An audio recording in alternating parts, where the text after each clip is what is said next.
Oh, we got a film. And if we don't care, Great. to keep nice Somebody from- relations with the okay. parents that age stay off the street. Good morning, everyone. I'd like to call this Community Services District meeting to order. And to begin, please join me in the Pledge of Allegiance. Ready? Begin. I pledge allegiance to the flag of the United States of America and to the republic for which it stands, one nation, under God, indivisible, with liberty and justice for all.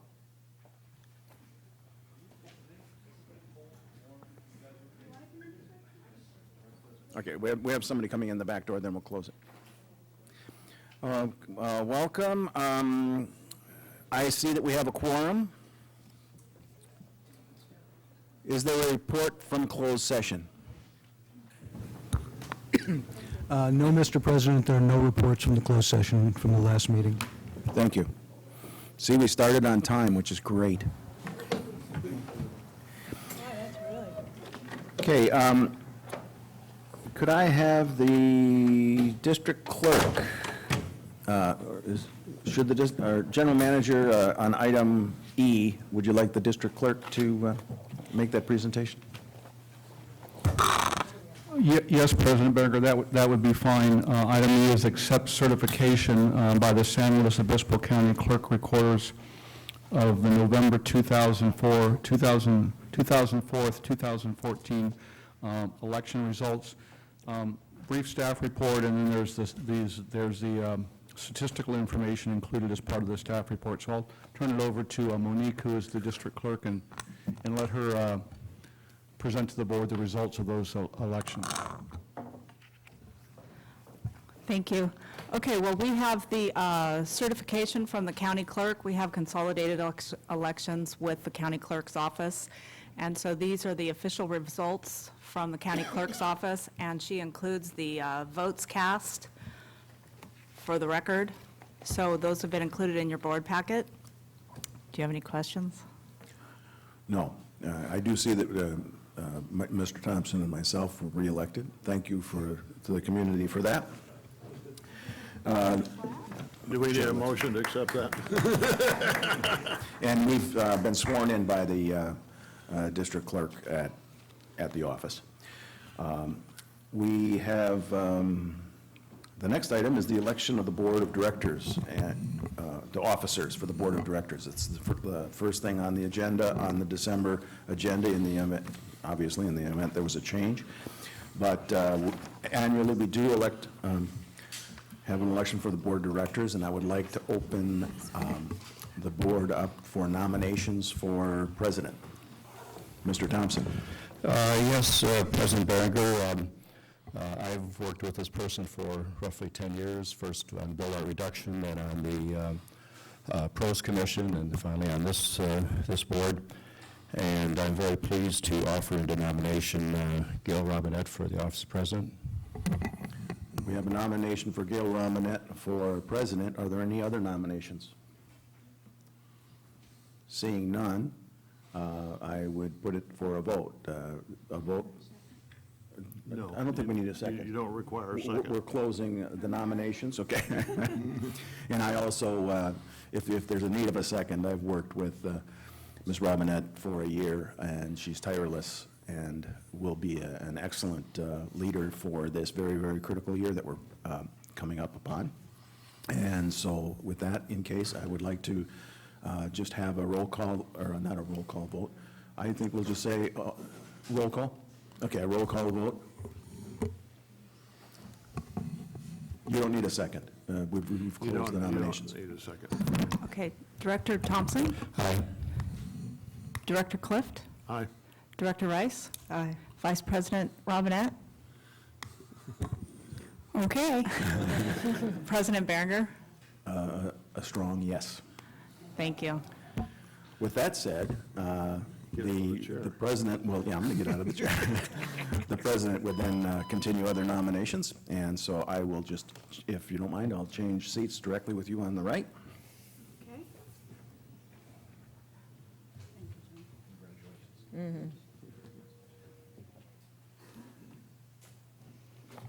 Passing the gavel.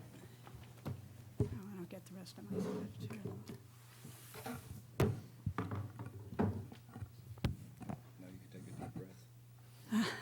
Yes, yes, now you can take a deep breath. Hasn't he been wonderful?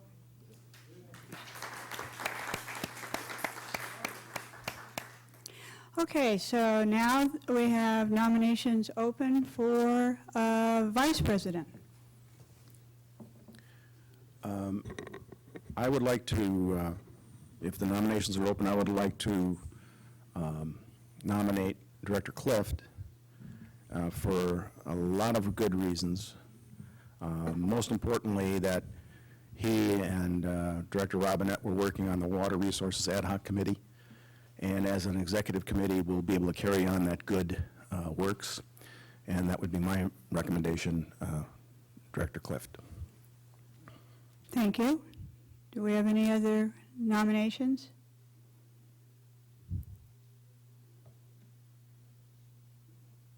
Are we taking a roll call then again? Sure, might as well.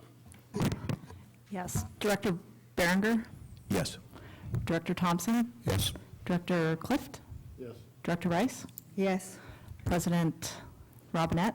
Yes. Congratulations to you, Merle, and welcome to this job that I'm looking forward to handing over to you. And thank you all very, very much. To change those, okay. Excuse us, just for a moment, a little bit of housekeeping, and I have to get my tea over here too.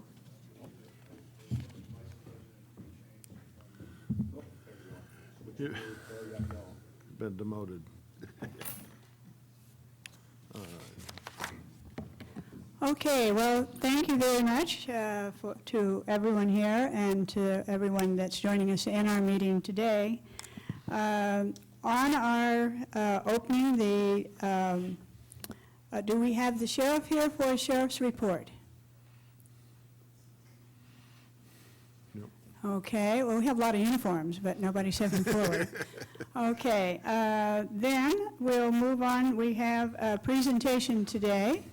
Very special presentation, and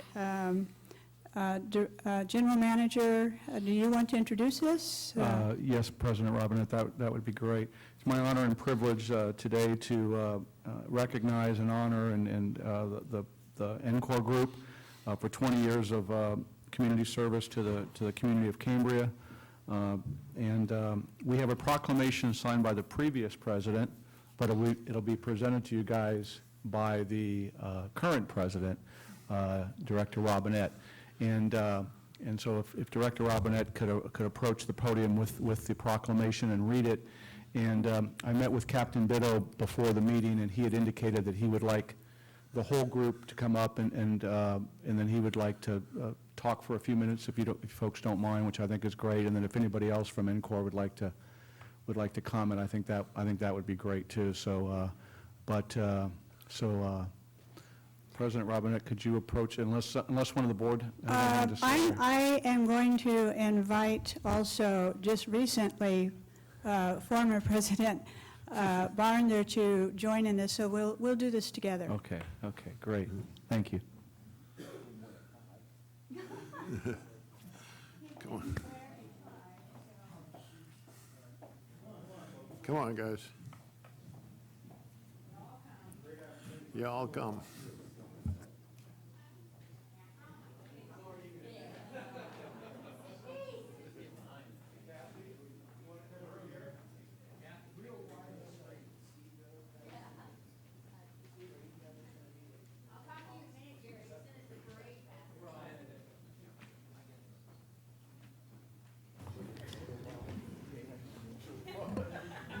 Holy smokes! David, raise your hand. Mom says take your glasses Now, scrunch in. Pat, come on. Big smile, big smile. Cooperate.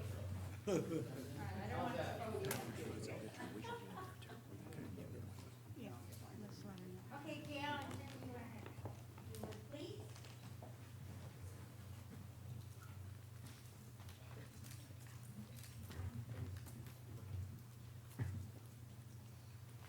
Everybody smile.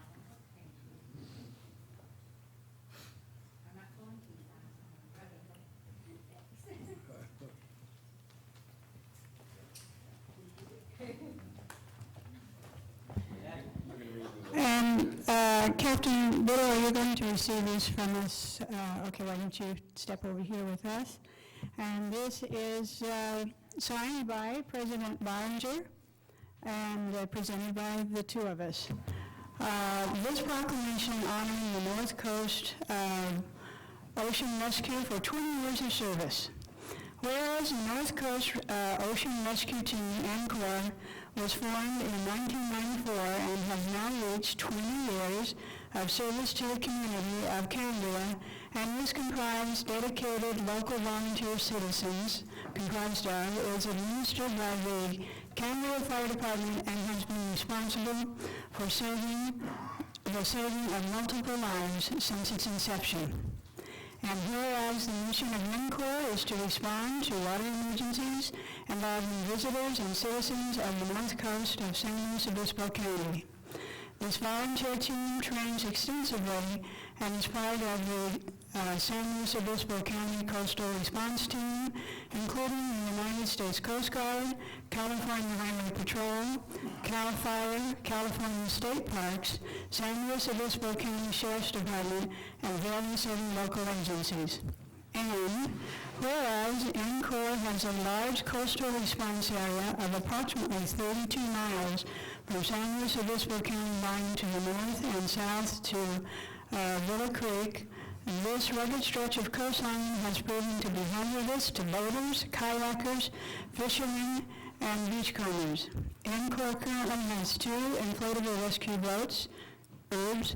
IRBs. Not IRBs, IRBs. Okay. Well, IRBs, not IRBs, along with various other pieces of water rescue equipment. And whereas over the past 20 years of service, there has been over 50 different local NCOR team members who have volunteered to assist others in need. They attended training drills in rescue swimming, rescue boat operations, radio communications, CPR, first aid, and their dedication has proven to be invaluable on multiple occasions. And now, therefore, by virtue of the authority of us as president, on behalf of the Board of Directors and the staff of Cambria Community Service District, we hereby extend to the North Coast Ocean Rescue Team on this 18th day of December the deepest, sincere appreciation of the entire Cambria community. To the employees and the volunteers of the Cambria Community Services District NCOR team for their and distinguishing community service. Thank you.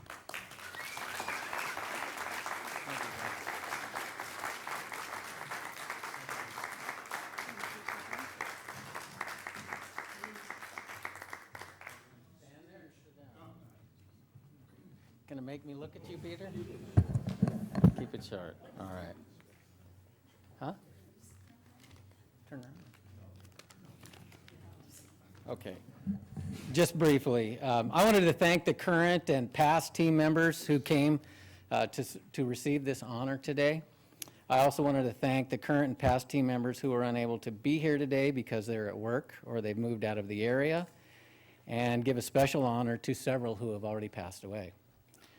The NCOR team idea started more than 21 years ago when Cambria Fire Department responded to an emergency call with 2 adults and a young child who had flipped their canoe and were now in the water drifting towards the rocks and large surf. The policy of the fire department at that time was no one goes in the water. We had no equipment, we had no training. That family was very lucky that day as a local surfer and a tourist with a boat, along with one of our fire department members, Peter Rossi. These guys happened to be in the area that day, and they ended up with a little bit of a fire department's help. They saved their lives. This incident was the catalyst for the formation of this team. The goal was to form a well-equipped and trained team that could be quickly dispatched and respond to water emergencies on the North Coast. All we needed was manpower, money for equipment and training, and a policy change. The fire department did not have the money in the budget, so we approached the service clubs for help. We were asked by one of the community clubs to run someone from the fire department for honorary mayor. So we did, and we ran Sparky the fire dog to be honorary mayor of Cambria, and he won. And other clubs like the Lions Club, American Legion, Rotary, Odd Fellows, the Community Council, the Fishing Club, excuse me if I've forgotten anybody else on there, they joined in, and with some other private donors, and we did some fundraisers, we raised the money for the equipment and the training. There were these are some of the folks that were the backbone of the early effort. Dave Melindy, Ben Bohr, Jim Adams, Rod Cullen, Pat Clark, Paul Beaver, and Dan Martin, just to name a few. The largest hurdle was getting the policy changed in-house and getting the other emergency response agencies to acknowledge us as a legitimate response resource. This was a major effort. Multiple state, county, and federal agencies had to be persuaded to include ENCOR into the water emergency response system. What we were proposing was way outside the box from the standard way things were done back then. These efforts were spearheaded by the fire chief at that time, Kurt Hatton. This actually took several years to accomplish. Once we had the proper equipment and training, these agencies saw the benefit that this team and that ENCOR was finally adopted into the system after several years. The last item we needed was manpower, and that was the easy part. Look here. Here today you see a few of the current and past team members who have been willing to risk their lives to help others. We've had well over 50 different dedicated team members over the past 20 years, with many of them on the team for 10 years or more. And I think Dan, you had 17 or 18 years, I think. Where did Dan go? He stepped out, okay. So we've had father and sons that were on the team together. We have a husband and wife team that is on the team together. And in my case, I was lucky enough to have my daughter on the team with me as the same. So I felt lucky about that. We wanted to thank all the current and past board of directors and the staff of the CCSD and all three fire chiefs who we've all served underneath, Kurt Hatton, Bob Putney, and Mark Miller. But mostly we want to thank the community of Cambria for their support originally and their continued support today. One thing is we are currently looking for a few new people, so if anybody's interested in joining ENCOR, come and see me at the fire station. So thank you very much.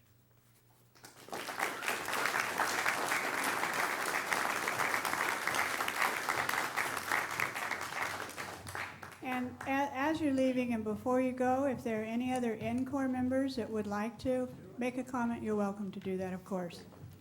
But we thank you for keeping Cambria a safer place. Thank you very, very much.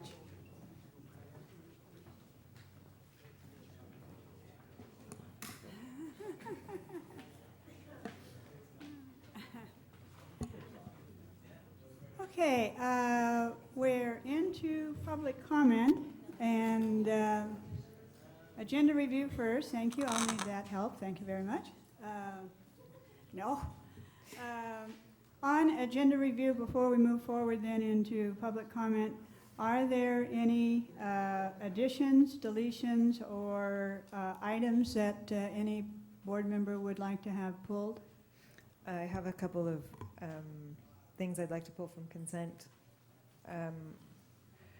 I'd like to pull C and D, and I have a minor comment on B, but I don't think it needs to be pulled. It's just a question that I think can be cleared up quickly. Okay, so C and D. All right. Any other comments or anything to be pulled? Okay, thank you. Yes. President Robinette, I also want to make a comment on number E, but I don't want to pull it. I'll just make a comment when we get to that. Okay, so we have some comments more there, they're briefer, and so we'll move into that. Okay, so before we go, we'll go into public comment then, and we have public comment from Ron Crummett.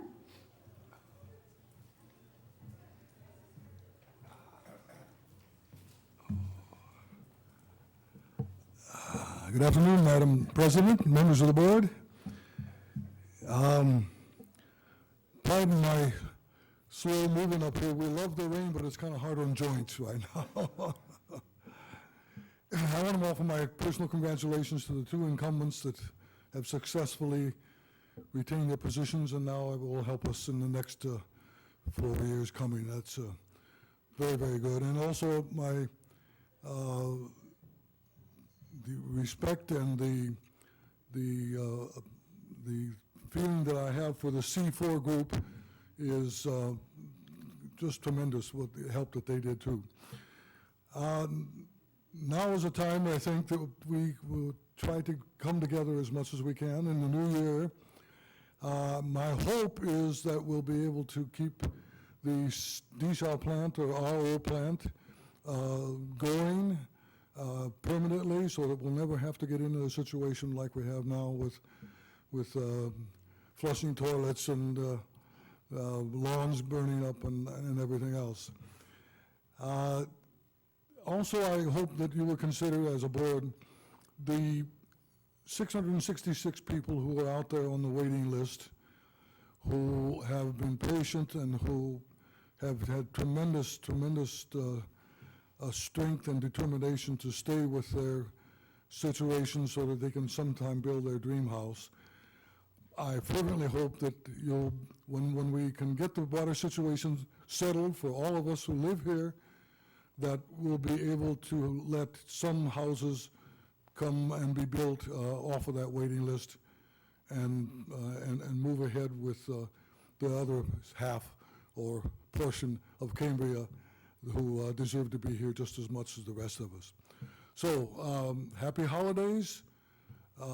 Best of everything to everyone. Keep yourself safe, and I hope to see you all in the new year. Thank you very much. Thank you very much.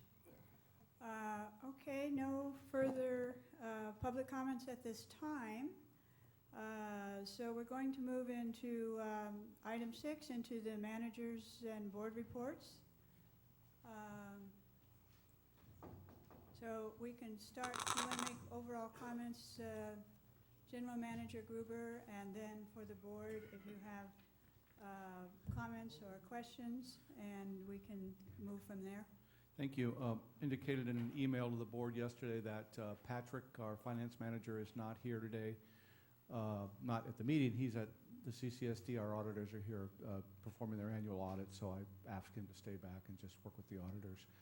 And I'll just go through my manager's report really quick and cover some key things, and then if there's any other questions about the other managers' reports, we can answer them at that time. I'd like to publicly acknowledge at this time outgoing President Jim Berenger for his tremendous leadership and vision for the community of Cambria regarding the emergency water supply project. It's been a tough year for Jim as president, and I know he's not the president anymore. He's outgoing, but I think he was probably sitting in that seat at probably one of the most challenging and difficult times. And with that, I just want to publicly acknowledge President Berenger for his work the last year.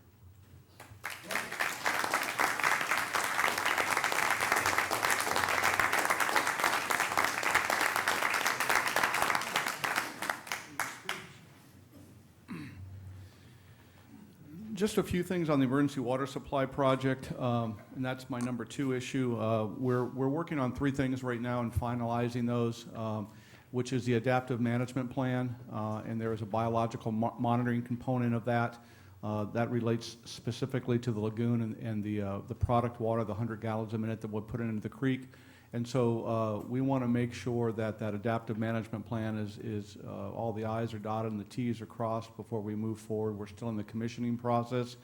And the other thing is what they call an OMMP, which is an operations maintenance and monitoring plan.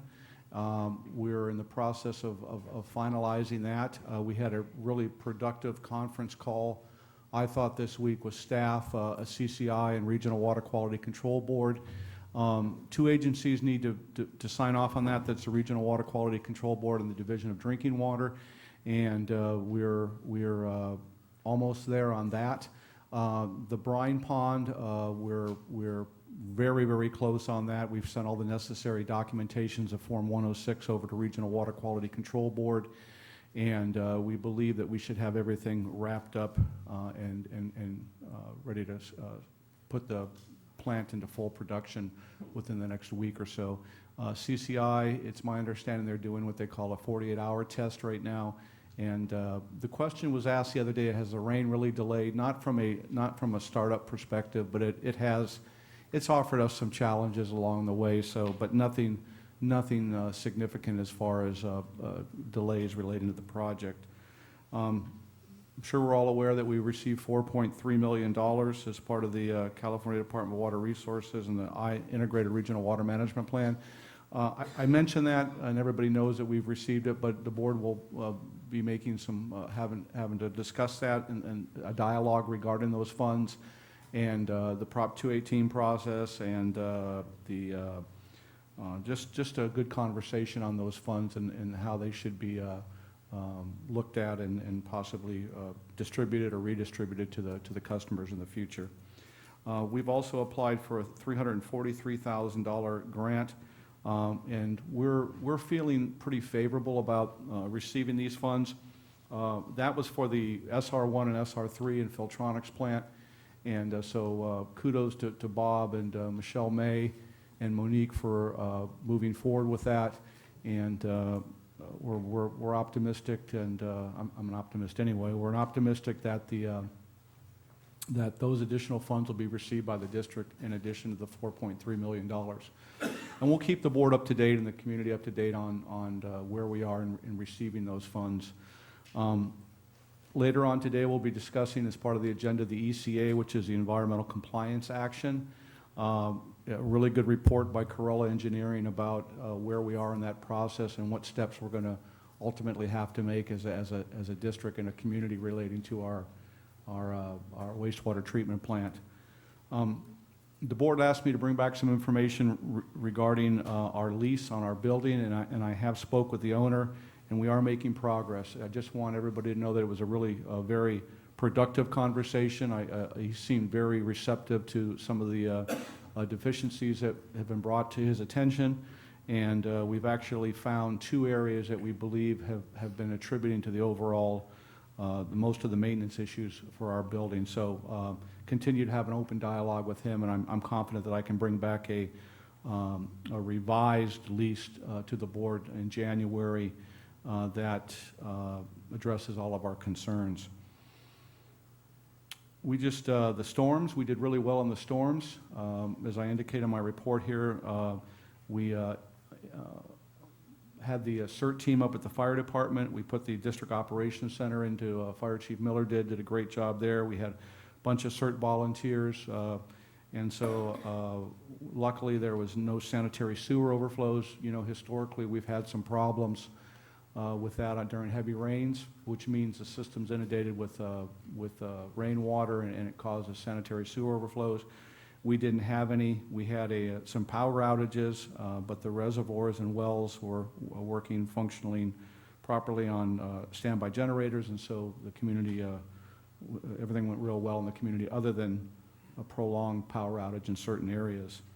And then just finally, as we change leadership of the board, I would encourage the board to consider having a strategic plan for the entire organization that looks at all the different departments and all of our needs, and maybe we can incorporate that into a workshop type environment and have it facilitated by someone and really focus on some of our goals and objectives, and really not a whole lot of goals and objectives, but just having a handful of them that we know that we can obtain. And then next month in January, I'll bring back the goals and objectives that were adopted by the board this last year in 2014. And go over them with you, and we've accomplished all 3 of them that we set out to do. So that's my general manager's report. The engineer's report's included. There was some additional information requested by the board to be included in the administrative services officer's report. We did that. And there is one green sheet for Chief Miller's report that brings the statistics for October and November up to date. We inadvertently forgot to put that in. So is there any questions I can answer about my report or any other department managers' reports? Start on the right first, Director Rice. Nothing? Okay, and Nobody? I would like to comment, and by the way, thank you, Mr. Gruber, for commenting that I had a tough year, but I think everybody should know that Jerry, Mr. Gruber and Bob Gressens were critical in working for the year, trying to get this emergency water supply project up and running. I don't think there was a day I passed by that they weren't on the phone with one commissioner or another. They're dealing with 20 different groups of people. And also, I think a lot of this, a lot of the credit needs to go to Directors Robinette and Clift, who were working tirelessly in the background as the Water Resources Ad Hoc Committee. And at the same time, even though you were concentrated on getting the water project up, I think both Bob, but especially Mr. Gruber, went out of his way to gain the resources of Mr. Reichart, was working very hard on getting a lot of these lift stations up and running, and we were doing a lot of infrastructure repair, and it was just clear that there was a lot of work going on, and I just want to thank you for that. And also, I saw some emails just when the storm was going to be knocking us down and everything, and the fire department just had just like a drill. It was wonderful. You know, they were all staged, ready to go, and I think it's proactive. And I don't think we saw that proactive activity in the past, and I really appreciate it. So I just wanted to say that. Thank you. I think my comments certainly are very much the same way. I just think that when you look back at, here we are in December in 2014, and you think about us sitting here just about a year ago and how far we've come, how far we have had so many positive things happen to, I think, our community. And it has been the leadership, certainly, of General Manager Gruber and all the staff with CSD, and certainly Engineer Bob Greshams. And I, again, also just want to express my appreciation, and my appreciation to my fellow Cambrians, the people that take time to come here and offer their views and to continue to support us moving somewhere, getting somewhere. This has been, 2014 will be a year that will really be historical, I think, when we look back. We have accomplished a lot this year, and it's all thanks to everyone. Everyone, I think, has their heart in the right place, ultimately. So thank you for that. And May I mention just one thing, and I forgot to really quick, and that's the conservation banners, and maybe Yes. President Robinette, it's going to take me a couple meetings to get that, might want to comment on that and just the process that was involved. But these are the results, and so these banners will be hung on Main Street. These are our conservation banners. What I think is really cool about them is they're not average. They were created by the children within our elementary school, and I'll have President Robinette comment a little bit on it. But those are going to go up soon. If Taylor lets us hang them all up, I think I have 5 spots. So, but those will be with the CCSD logo, and some real creative efforts by our children within the elementary school. But do you want to add a little more to that, or? yes, yes, this is a good time, I think, to talk about those wonderful posters. At our last conservation meeting, Director Rice and I were there, and it had come up during that time that we do have some space availability for hanging posters. And I thought, and she did too, that what a great thing to focus on conservation, to make it this something where it just clearly becomes something that's a sustainable thing that we're not going to forget about. No matter how much rain we have or whatever goes on, we certainly have learned many lessons together this year on how to conserve water. So I had, a while back, wanted to do really a partnership and outreach with students and their families here in the community. So many of us are involved in this room, and I thought I want, though, to also reach out even further into the community with families, and certainly with school-age children. So on doing a design on these posters, I wanted it to be the children's design. And so, of course, who did I call? She is like she really is like the lamppost queen or something, I think, Taylor Hilden is. She has been instrumental in getting the banners up in the first place, so I talked with her, and it seems that we do have space for 5 that I'm sure of right now, so these will go up. We worked together on it. We went to the middle school. The middle school Y was very interested in having this become part of a focus of their computer program. And in fact, I would like to honor those students that were on teams. There were 6 teams of students, and this was part of the computer after-school program. And they used a lot of, technology, computer technology, all those kinds of skills that are so good, and the students were so positive. We talked about these are going to go up on a banner, and so that they have to have a message, but it's got to be, it can't be a lot of words, because it really just has to become sort of something that it's kind of, in a way, I said, it's like you're marketing an idea. And when you market an idea, you want just a brief thing, but you want a jingle type thing that stays with you. So this is what they came up with, and I think they did a beautiful, beautiful job. I saw many of these very similar right there on their computers the day that I was there, and then we worked with the banner makers, and so we will certainly bring those students in for recognition too, and their families, so thank you. I'm in charge, right? Okay. Well, I was going to relax now like I usually do. Okay, so then with the with the general manager's report being no other questions or comments, let's move to ad hoc though. Do we have any ad hoc reports? Committee? Yes, Director Cliff? Vice President? Yes, Cliff? the budget and ad hoc water committees, which happen to be President Robinette and myself, we met as a kind of a joint thing to take a look at the grant monies that have been made or will be made available to us. It's important for everybody to understand that the original amount of money that was asked for in the 2018 vote was based on the information we had at that time. Since then, there have been requests by agencies that have driven that price up. And what we asked, the committee asked staff to put together all the potential costs, including some costs that weren't really included in the initial, and I'll give you an example, some security costs that need to be considered also.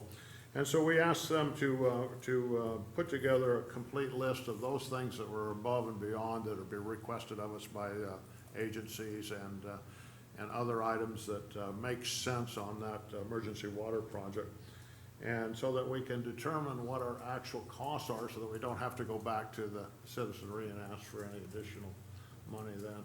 And then we will once we get that all together, we'll bring that back to the board hopefully in January, and also with probably a recommendations on how to deal with the excess amounts of money that is above the potential costs that we could be faced with over the next year.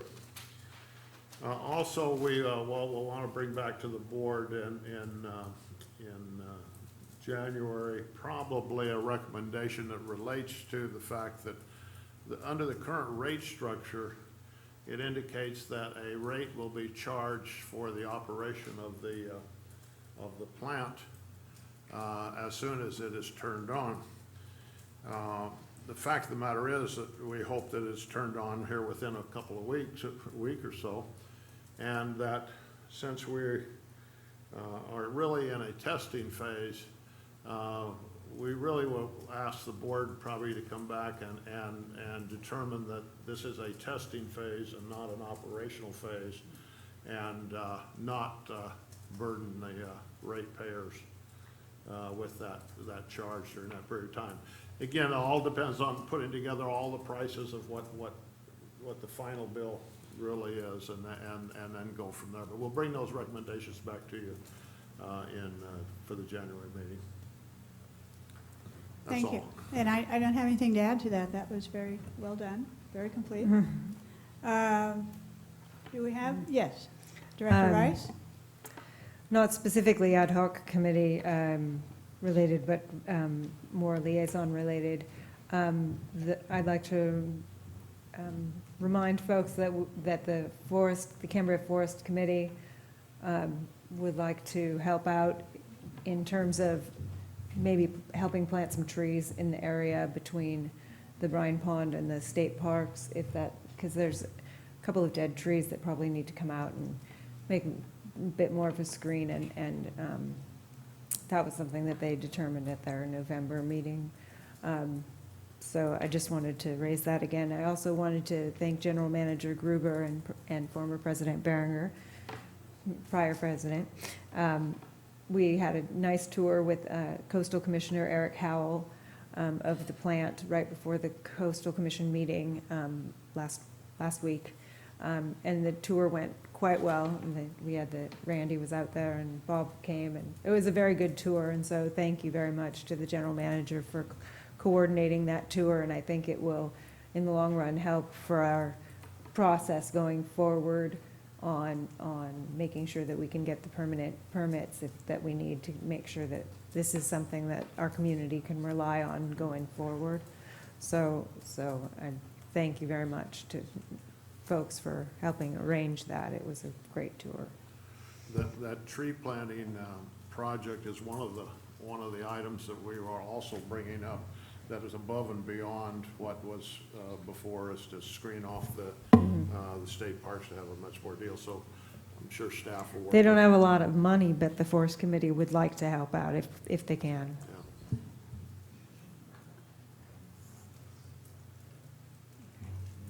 All right. Thank you then. And so no more on the general manager's report and the ad hocs. And we did have something that we have another request to speak. It was actually brought up, I believe, for general public comment, but That item was did it closed. start? Could We had closed the comments, right? We were finished with that part? Could we, John, Mr. Terwilliger, it looks like it could be a comment on the general manager's report. We could change it to 6A. I'm looking down on item 10, public comment continued. Oh, okay, Page okay, 2. sure, we can do that. Yeah, we can wait. Sure, It's sure. not- Okay, good. You want to wait? You're anticipating we won't be here till 7 o'clock, okay? Good. I'm All right, good. If you're planning on 7 o'clock, I can speak now. No, actually, things seem to be going very well, and we will have that then. Appreciate that. Thank you very much. Okay, then. We are moving on from manager and board reports to our consent agenda. And there were a couple of items that people wanted to comment on before we go ahead, except for the pulled items, and approve the consent agenda. So I'll start on my right this time. Well, I'll move that we approve the consent agenda. I don't have a comment on item E, but if anybody else does, they can. Director Rice, didn't you want to talk I about? do want to have separate consideration of the items that I pulled. Right, Yes. with the two items separately The considered. two that we pulled, yes. We pulled C and D, right? Correct. And And Director commenting on Thompson was E. going to comment on E. I'd kind of like to, I might want to vote separately on E, I'd like to hear what his comment is, if that's. Okay.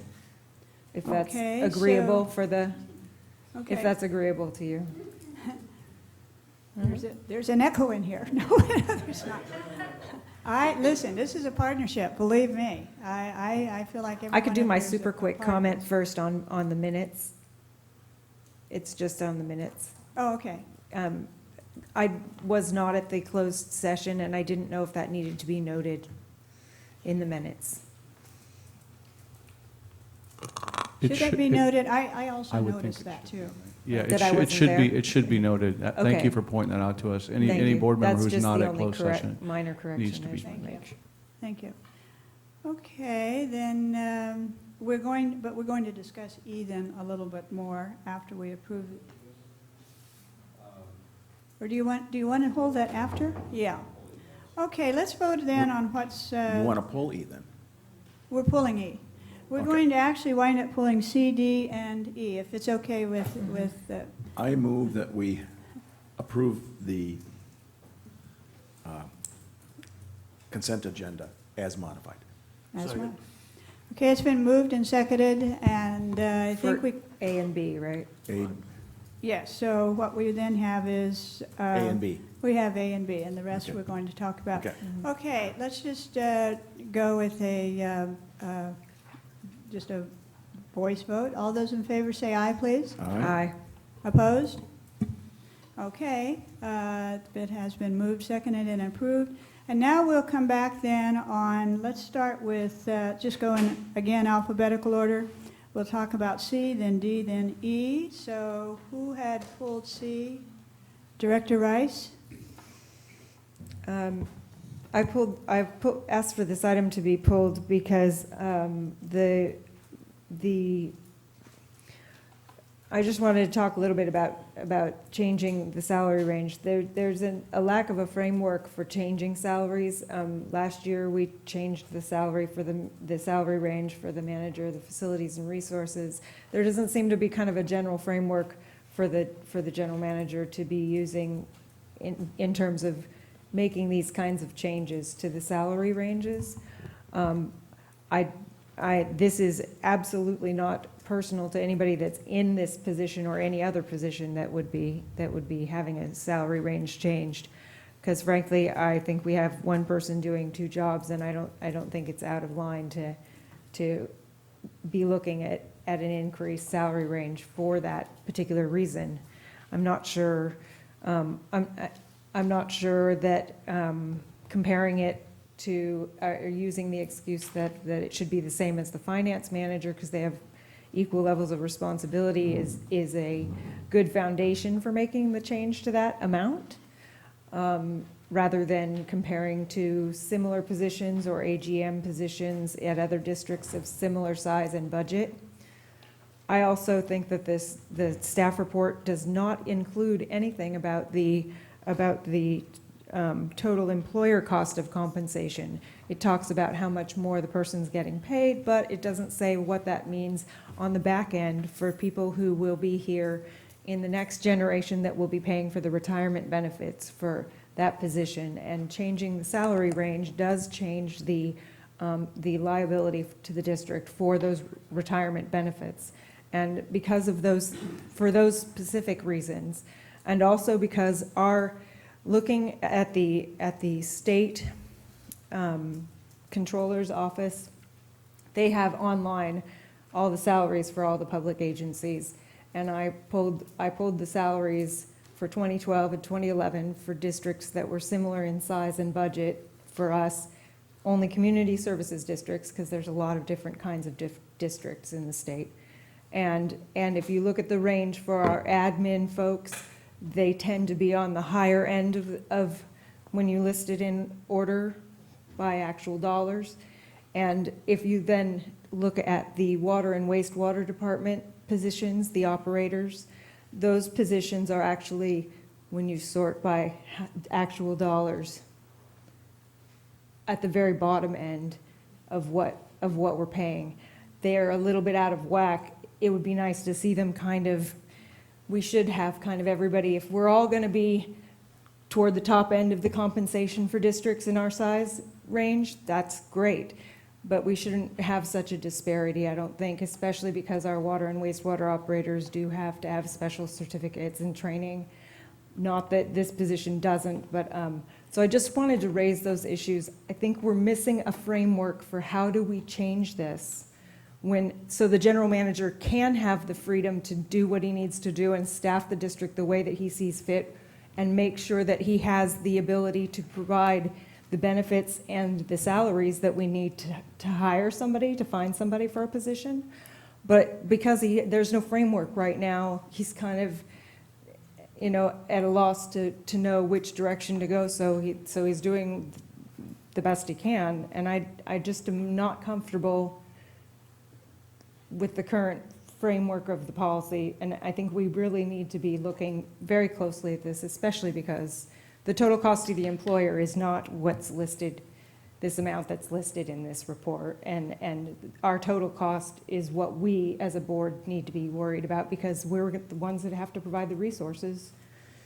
Cambria has to provide the resources to make sure that we have all of the money that we need to pay these things. I mean, 20% is, there was a study that just came out that said 20% of any amount that you pay in salary, at the very least, is gonna be what you're looking at in additional cost for that employee. So I'm not comfortable with this, there's not enough information for me to know if this is the right thing to do or not, especially because we're putting a burden on the community with an additional increase.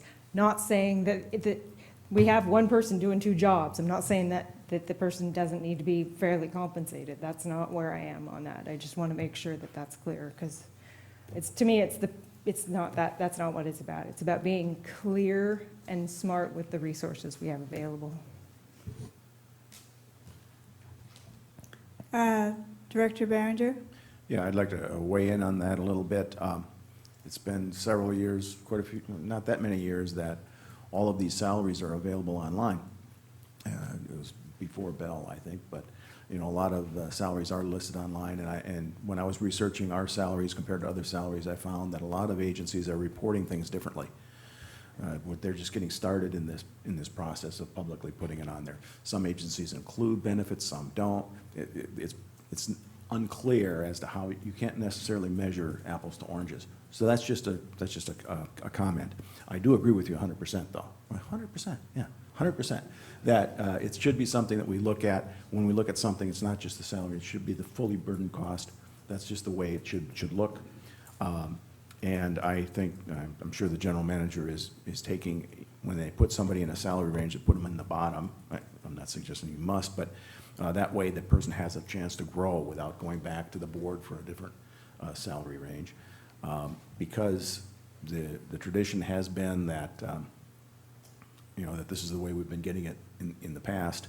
I also noticed in the general manager's report where he talks about a board workshop facilitated by a professional outside organization to help establish a vision and continue to address our limited resources. I think that we need more resources. I think that we're understaffed in certain areas and not. We don't have any control over that. However, I think that a board workshop would allow us to put a lot of input on what the general manager should or shouldn't be doing.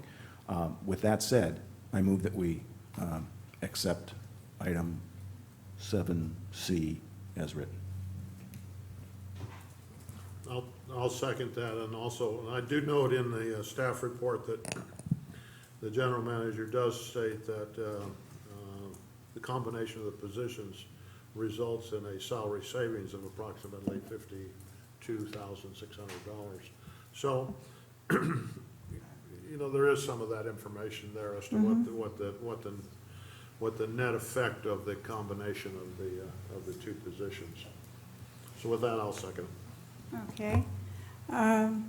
Further comments? I just like to say that if we're concerned, I mean, the positions change and things are changing constantly with the structure that the general manager needs to have for his staff to have the right things so that he can get the work done, because we can't tell him, here's the policies, implement them, and then he's got nobody to work. To do that work, I want to support that.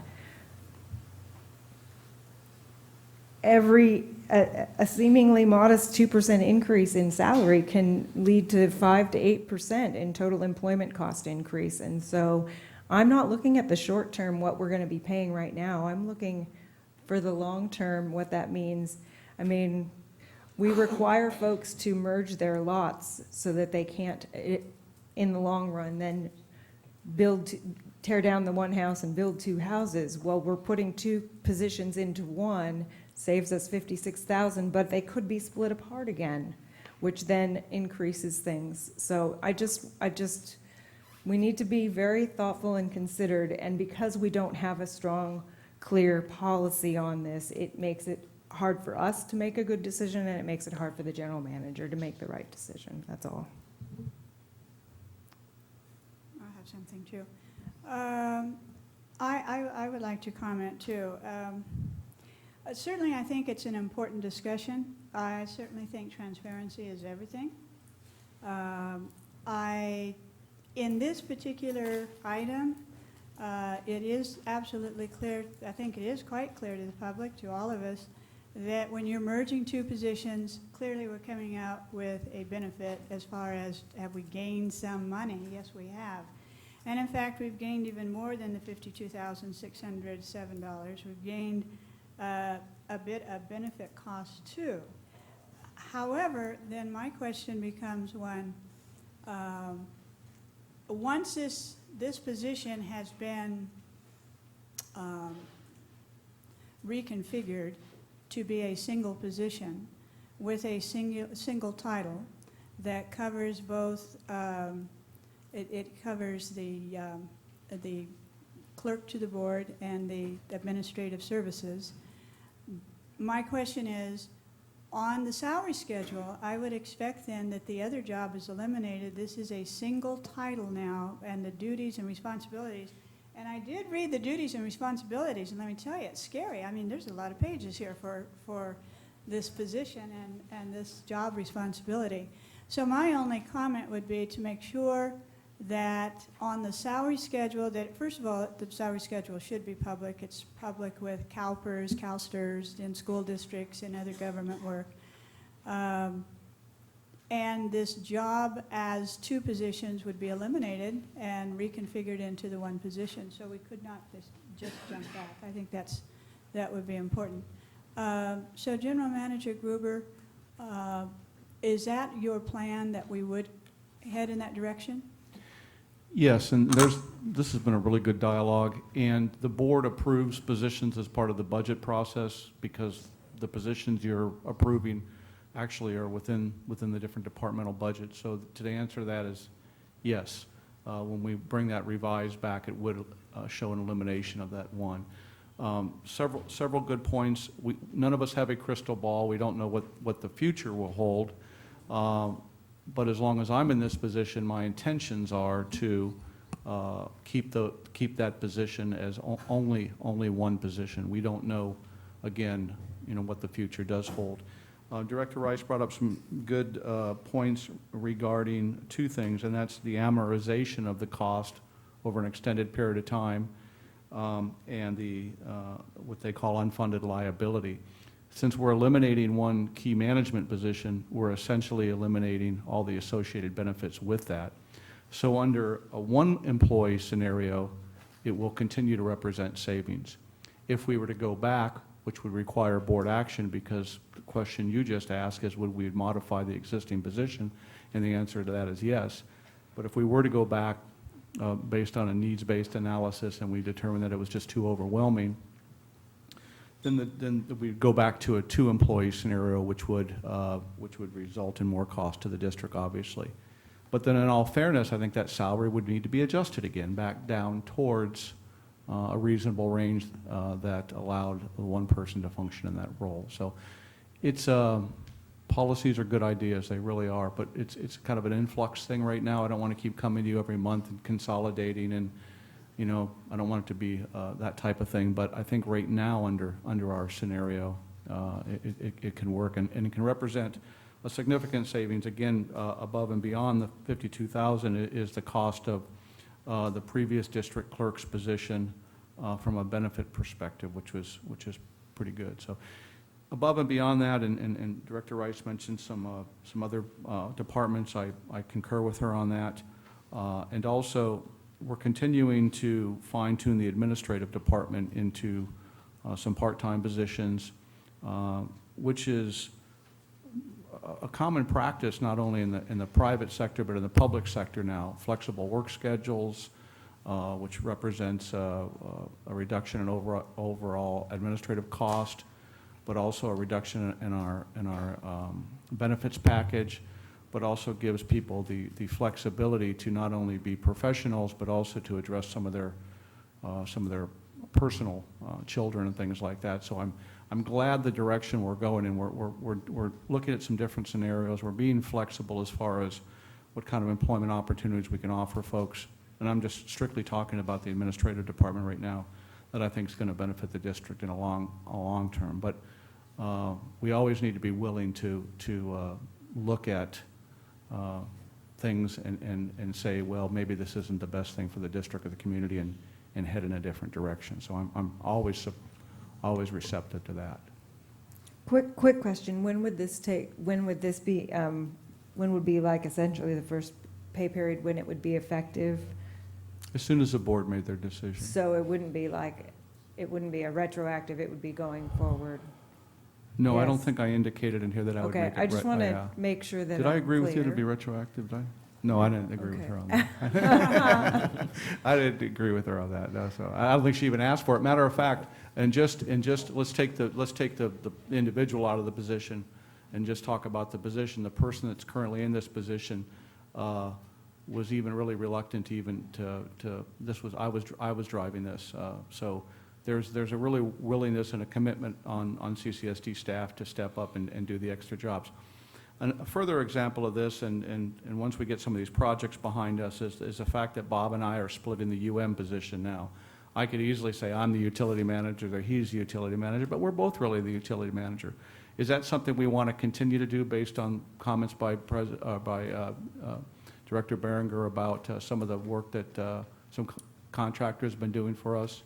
I don't know how long we can sustain that, but those are things that we need to keep constantly looking at. But right now, we're doing okay, and it's a lot cheaper for me and Bob to share that and to maybe bring out an outside consultant than hiring a full-time UM at 113 plus benefits, so you're looking at about $200K a year. So got to really, I also absolutely support more people in the water and wastewater department, absolutely. So. Are we ready for the question? Okay, does this need a roll call or not? It doesn't absolutely have to have a roll call. Okay, The clerk will, I think we're good. Then all those in favor say aye. Aye. Aye. Opposed? Okay, thank you. Okay, now let's move to item D. Okay. I pulled item D because, once again, I would like to ask that we have some evening meetings. This schedule does not include any evening meetings.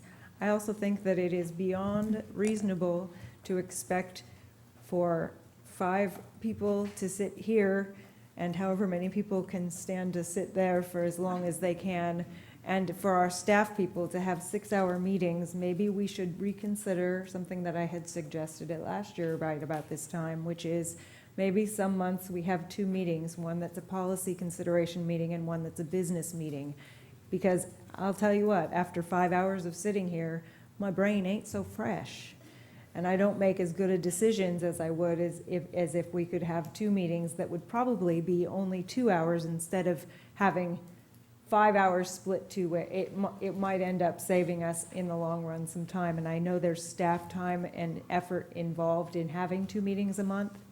But I think that we don't give our community our best if we're sitting here for that long without, when we could be essentially splitting it apart and having policy meetings, perhaps in the evening time, and business-related meetings where we need to do approvals to help the general manager do what he needs to do in maybe a daytime meeting.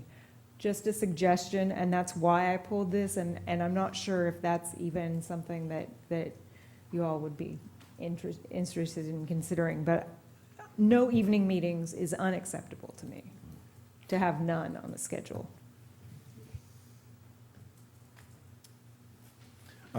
Yes, I'd like to make a suggestion, actually. I agree with the fact that we should have some evening meetings, especially if they're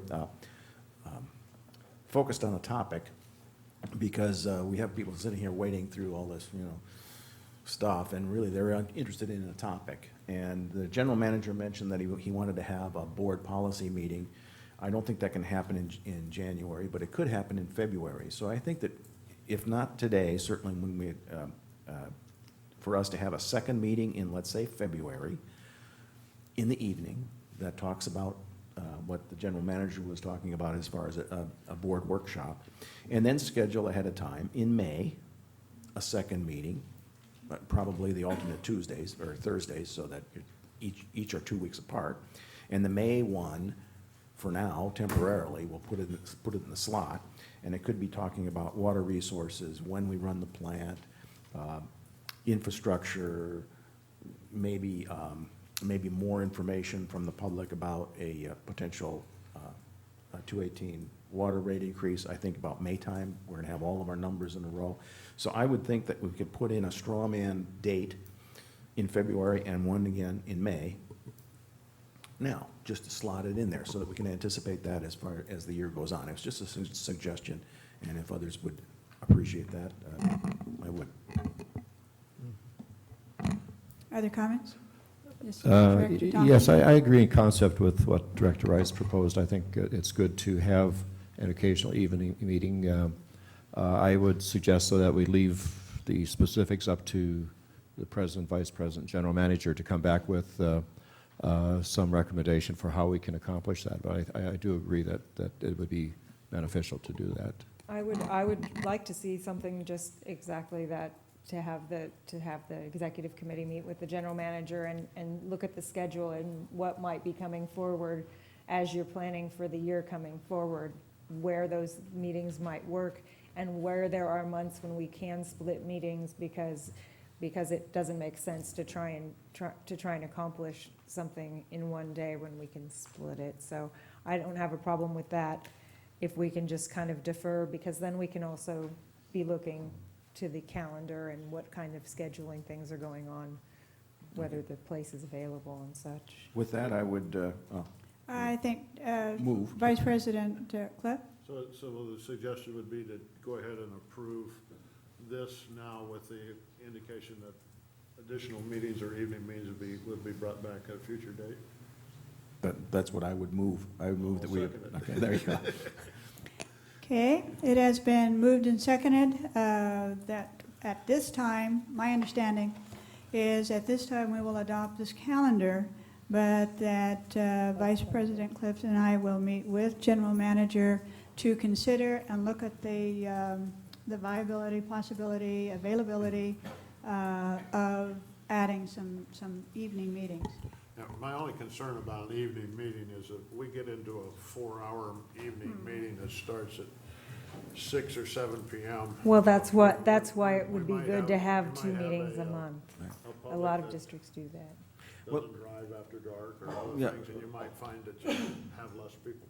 I understand that. In the summer, though, and you can set we can start earlier than 5 if need be, but if it's a single-focused subject, it doesn't take that long, you know. Okay. It might take 2 or 3 hours, but I doubt it. But even then, that's a stretch. So, Okay, any other comments? Ready for the question? yeah. All those in favor, say aye. Aye. Okay, so this is good for now, but we will come back then with a proposal to you. Do we know when that might, just so I'm trying to get better about my calendar, so I just was wondering if we would know, maybe January, February, probably after January would be my guess, right? Probably so. Okay, Mhm. thank you. We should have a recommendation in January. Okay, very good. Then we're moving on still with, yeah, E. okay, so now we're on to E. Who pulled E? Director Thompson? Now, I don't know if Ms. Bettenhausen is here.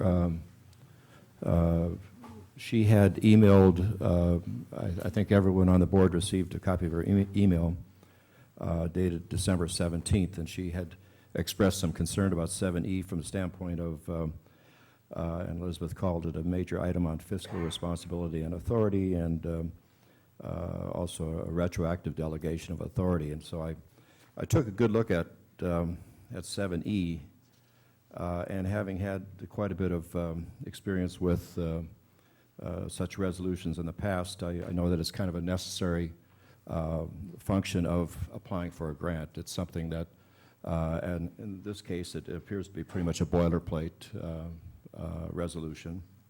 Is that correct, Mr. Gruber? Yes, that is correct. And just one quick item also on 70 is that it still shows, if the board does consider to adopt this, it needs to reflect the current president and not President Berenger. But yes, to answer your Right. question, yes, correct. So it is basically a boilerplate, and I don't see it as being a major concern of fiscal responsibility. It's pretty pro forma, pretty routine, and it's not a retroactive delegation of authority. Rather, it's a retroactive approval of the resolution for the purpose of attaining $350,000, and so I think that's certainly justification enough to have this kind of retroactive approval. So I would support it and say let's approve it and go forward. And I was corrected by Monique Madrid regarding the language regarding the president of the board. It came from the regulatory agency in that format, so I apologize on that. With that, I Further recommend discussion? approval. I move that we approve 7E. Okay, it's been moved. Second, do we have a second? Going once? He seconded. Oh, okay, thank you. We have a second. Okay, seeing no further discussion then, all those in favor say aye. Aye. Okay, approved. My mentor coach is here. Anyone opposed? There's no one opposed. Thank you. All right, so from consent agenda, then we are moving on to 8. And we have on 8, this is a public hearing, and I'm going to just be asking for a little bit of mentoring on this with our legal counsel or whoever wants to do the mentoring. So we're going to open this public hearing, and we're going to receive public testimony and close the public hearing and consider then Resolution 482014, revising enhanced water. Yes. Okay, so so I do open the public hearing, and we have 2 people that would like to give public testimony on this, and the first one by time is Paul Carlson, and then the second person will be Crosby Schwartz. Good afternoon, board members and staff. I think it's commendable where we've come this far, and you've all done a great job to get us here. And I'm glad to see that you are looking at the restrictions on our water. You know, I could talk about us as consumers and we want to consume water, but actually you all know that we're savers. We're saving a lot of water.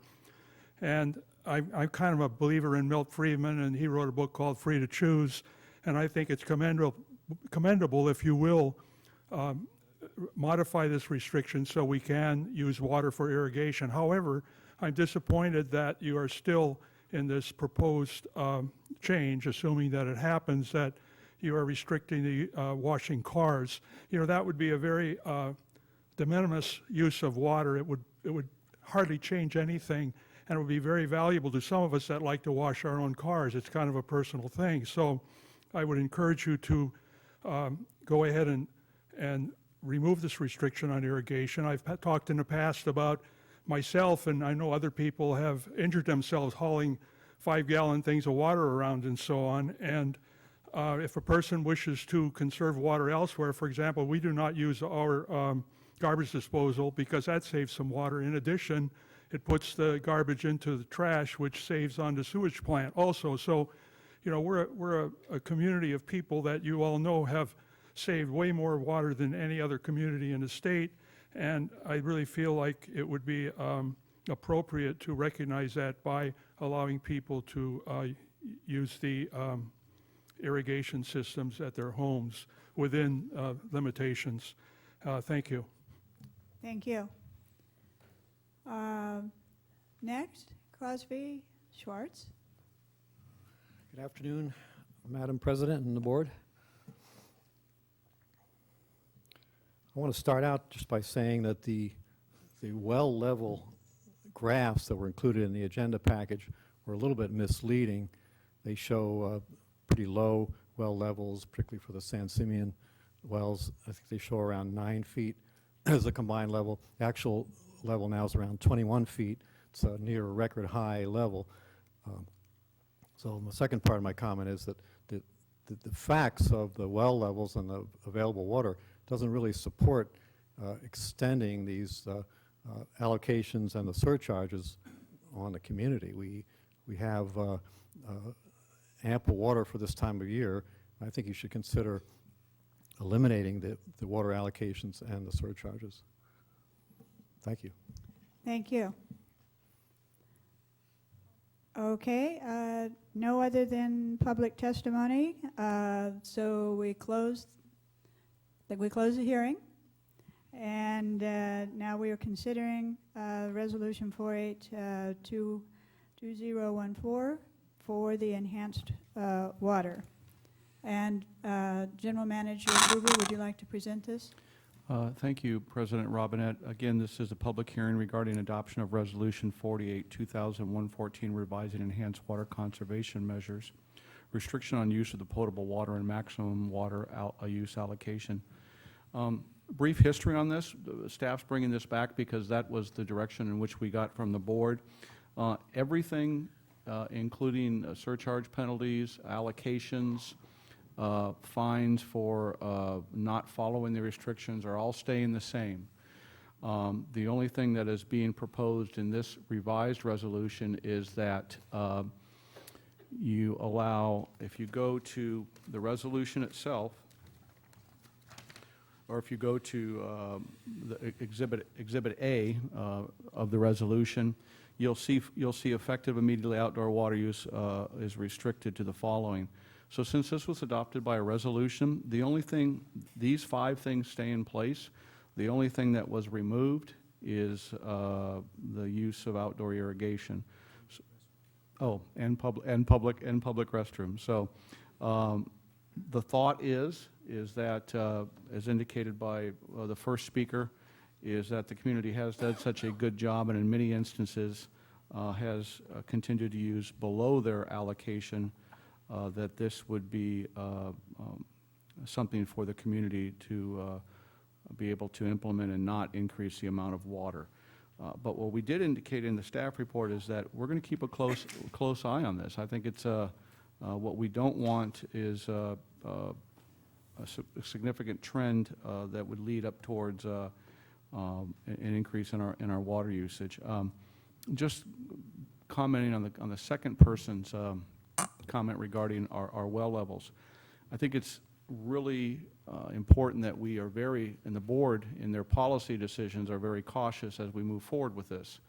Again, as you know, our aquifers are in the simplest terms, a bucket that is filled from the higher watershed.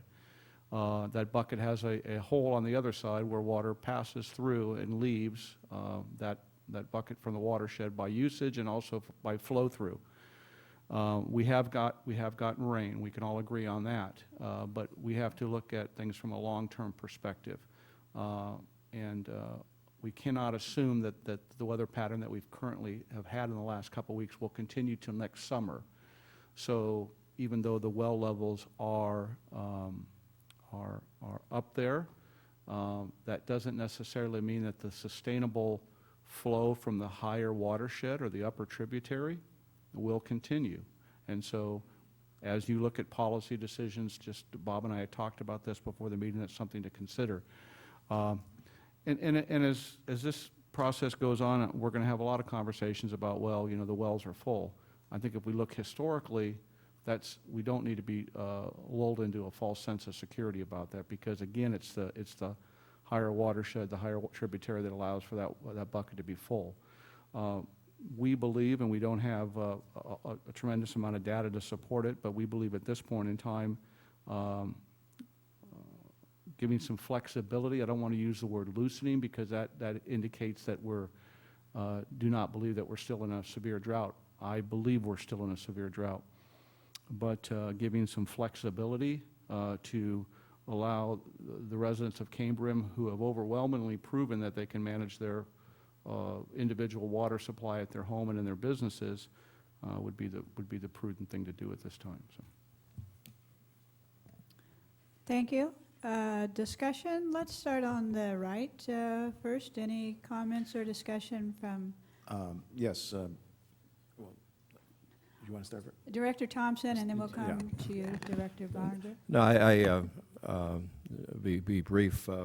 Yes, I saw where the experts are basically saying we would need 6 more storms like we had today to take us out of a drought, so, or like we had this past week and a half, to take us out of a drought. And so obviously we can't declare victory just yet, but I think the fact that that Cambria has exercised just incredible amount of conservation these past 8 months, averaging somewhere around 40% reduction in usage from 2013, demonstrates to me that it's appropriate to allow them to have the flexibility to manage their allocations, and so I would support this. Okay, Director Barender. Yes, I also support this, and I look at it as a health and safety issue. Even though if our well levels are above average, or, well, I don't want to predict what we need to address over the next several months. We need springtime before we can make some real hard decisions. And I think the state was saying it would take 3 years worth of normal rain for the snowpack to get back. And so this is a multi-year issue. But for now, for December and January, I think that it's prudent for people to be able to use the water for what they need to do, because I think that we have a community that is hauling water in and out a back door, and to give them some flexibility, and as long as they're within their allocation, to have them use the water for what they wish. I support the minor change, but we're still in an emergency. We still need to be very prudent, and but I do support the 8A. President Robinette, Yeah. just one more comment it occurred to me. You know, one of the unintended consequences of having these restrictions is that a lot of folks in town have gone to installing cisterns and what have you in their property, and I think that that those that have done so will continue to use those for non-potable water and for irrigation. And so I think certainly that that demonstrates that you know, that's been a good thing, that we have seen folks take these steps. And Vice President Clip? When I first heard the topic being discussed here, I thought there was going to be a discussion of, or a recommendation to simply remove the restrictions on what is allocated to an individual. And all we're doing here is removing the restriction on outdoor irrigation. And although that's fine, that's kind of a feel-good item right now, because you know, I have probably 600 gallons of rainwater stored in my system, and haven't used it because of the current circumstances. I'm more and more I'm thinking that I think we're a little bit premature to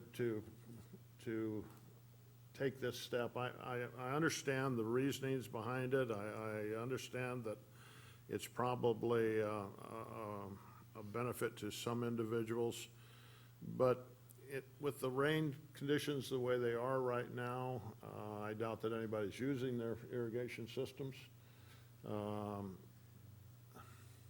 And I would really like to postpone this for at least another month until we have all the permits and things on the emergency water system, so that we know we've got the backup. We're not in a dire need right now on keeping lawns wet or something, and so I'm really torn on this particular one, since it's such a just a one item deal. If it was a discussion about you get 8 units or you get 4 units and you can use them any way you want, that might be a discussion that might be much more far-ranging than just simply saying, you know, it's raining, so you can use your irrigation. I would suggest, I would hope that we would just simply wait a month. By that time, we should have all the permits on the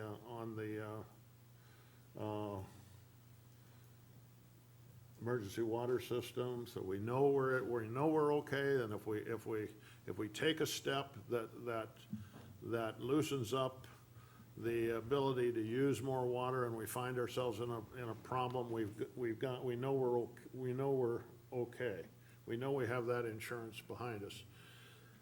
So, I don't know, it appears that the votes are probably there to pass this, and it wouldn't be a Oh, big. we have a whack at it. It wouldn't necessarily be I wouldn't consider that necessarily a bad thing. I'm just wondering if it wouldn't be better to kind of postpone this, let it, since it only takes into account outdoor irrigation.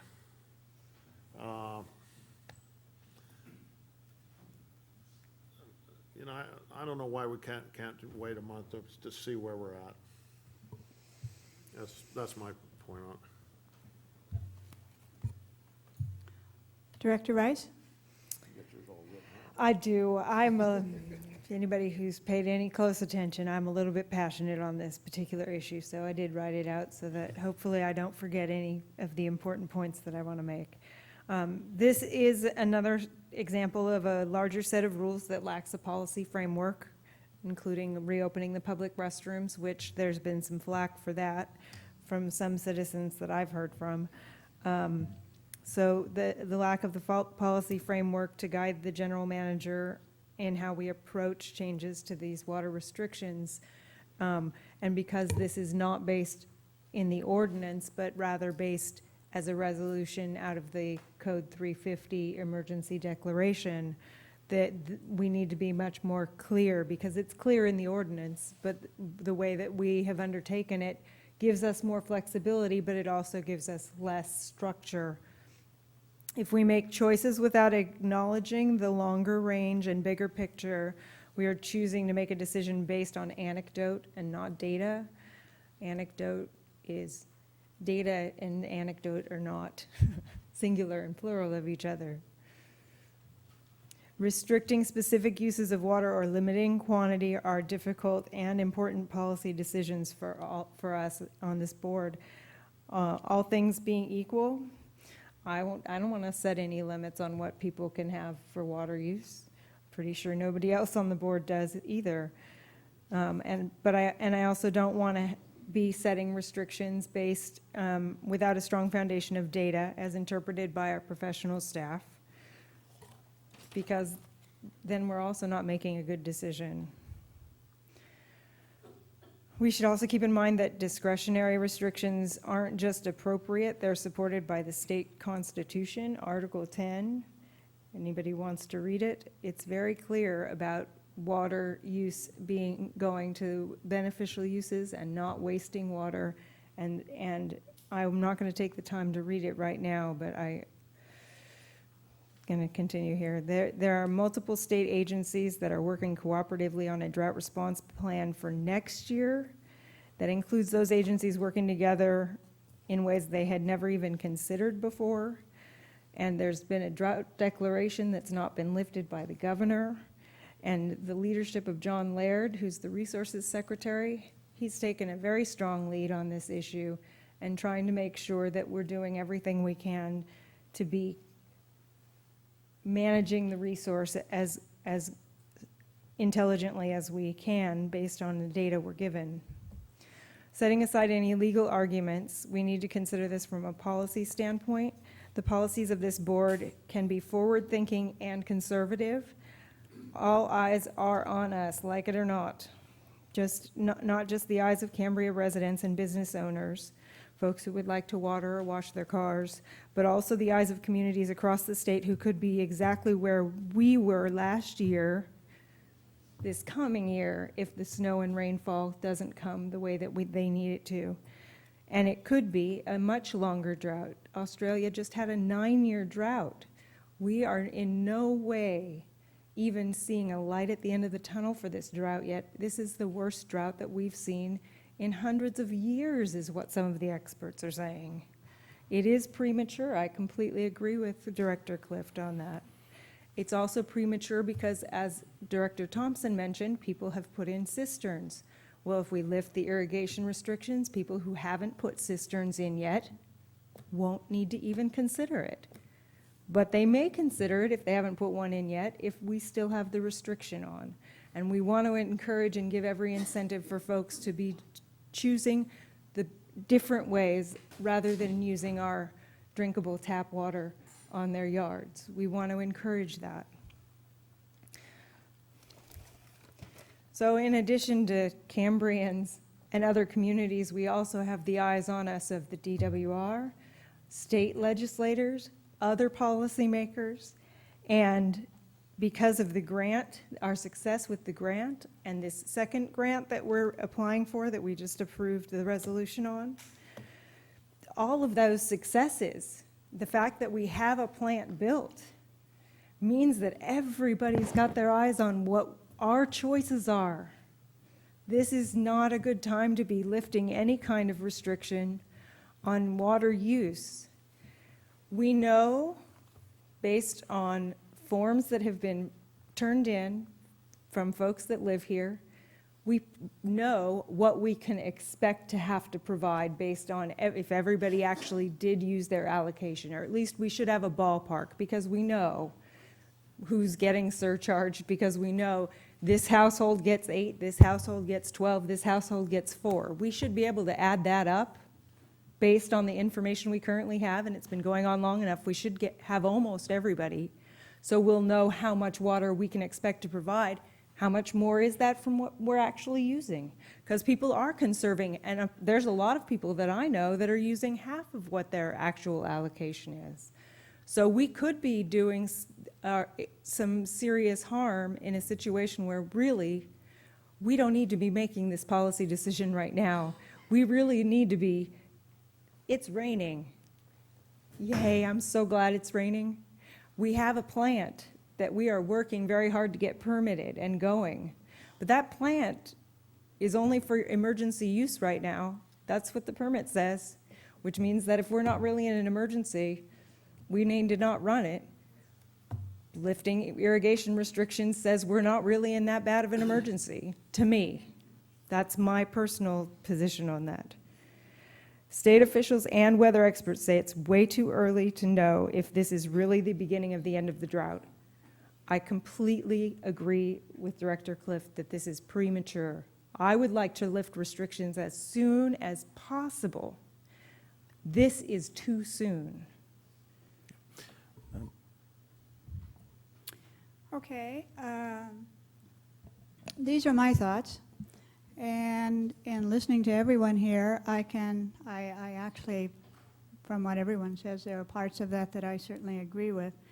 There is no question that we have become a model with our brackish water desal. We have talked about that.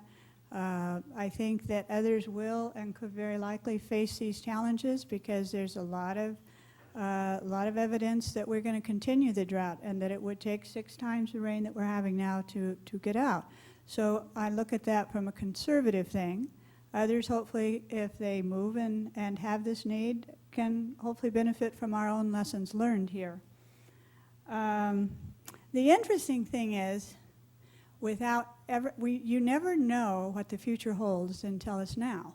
Never, for sure. And so now we're discussing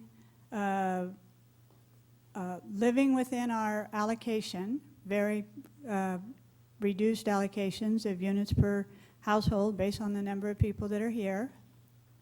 But I, myself, am still kind of very much remembering when we were doing our best to use data that's current all the time. We were making some decisions that looked like we were wiffly-woffly. Heaven forbid that we would ever look wiffly-woffly. And I think that it's interesting that we're having the conversation when it's raining. We didn't know that when we were talking about this. I like the idea of putting this on hold perhaps for a month. because we do have the rains are coming down right now. And so I think we need to reassess this by the time that we get back here next month. I think there have also been some other things come up. And that is, we, with our Stage 3 emergency, have reduced the amount of water that people are entitled to based on the number of people in the house severely, 2 units per person. And I am also of that mind that if you have 2 people, that's 4 units a month, as you well know, or 8 units a billing session. I really am of the mind if we were to modify this, I too have heard this quite a bit, that people should be able to choose what they're going to do with the water. I think here we have institutionalized for many, many households the notion of sustaining our water supply. I think some of the practices that we started out with have become our habits. And that's, of course, how habits form. You practice until you've really got it right, and then it becomes pretty much almost effortless. I mean, you know about how you're conserving water. You're saving it from here and there and everywhere. So I'm very open to modifying this as long as we're not talking about changing the units that are very, very restrictive. And I think to take a pause until next month, and not to say we're not going to, but to think it over a little bit more, might be a healthy thing. I have a strong opinion that we, this month, should approve the elimination of the public toilets, or the portable potties, and we can do that right now, just by modifying this, or at least ensure that we support the general manager's decision to do that. It was a health and safety issue. The health, when we went before for our permit, it was clear that the healthcare district here was talking strongly that the use of the porta potties wasn't good for not only our residents but our visitors. We have very efficient toilets, and the public restrooms are very efficient. They were just retrofitted, and I agree with the general manager's logic in making that change. And so if we don't adopt this, if for some reason we want to postpone that's true. Also, if it's sunny out now, and if it's sunny from now until January, whatever, 28th, and somebody wants to, they've been paying somebody to keep a rose bush alive, and they want to keep their rose bush alive, and it's January 18th, for them to pour some water on it that came out of their tap, I think is beneficial use of the water, according to the Constitution. So I would support the entire package now, but that's just my position, and I would move. In fact, I'll move for discussion. I'll even move that we adopt the recommended action in the Resolution 48, 2014. Is there a second? No, I'm not going to say it. At the risk of sounding whiffly-waffly, I'm persuaded by some of the comments that were made by Directors Rice and Clift in terms of this being perhaps not the right time to do this. I support what's being proposed, but I think it probably will be better to hold off, as you suggest, for another month or so, with the exception of affirming the opening up of the public restrooms as Director Behringer has proposed. Can we ask of legal counsel how can we simply? The general manager's decision regarding the restrooms was done within his authority under the resolution. He made certain findings and so on. So that doesn't really require action or ratification. Taking it out of the Exhibit A to the resolution was really just a cleanup item. Otherwise, if the board is inclined to consider this next month, the appropriate thing to do would be to continue the public hearing and bring the item back at the next meeting, and that will also then be vehicle to allow folks to comment on it at the next meeting and so on. So it would be another public hearing. Can I ask this? If we're going to know that we're going to bring it back in January, and we understand that certainly it is the authority and the responsibility of the general manager to make changes as he felt he needed to with opening our public restrooms again, is it appropriate if this board chooses to, that we can certainly also support his what he did, not behavior, but whatever, Well, certainly the board can indicate its... as a positive? Its support in that regard. I'm just looking at it from the perspective of the resolution, and it's been written in a fashion that doesn't just limit itself to the portable toilets, and we don't have the language to reinsert regarding the outdoor irrigation. That's why I was suggesting it's not absolutely necessary to ratify or take it out now, because he, in our view, acted within his authority in taking the action he did and then reporting it to the board as required in the resolution. And otherwise, certainly it can be cleaned up prospectively down the line if this is considered again in January. Okay, could I, thank you, Madam President. I'm suggesting administratively that we table this item till next month, and the reason I'm saying that is that we already opened a public hearing, we already received public comment, we closed the public hearing, we'd have to reopen it. So I think if we table the issue and move it to next month, administratively, it's a little cleaner.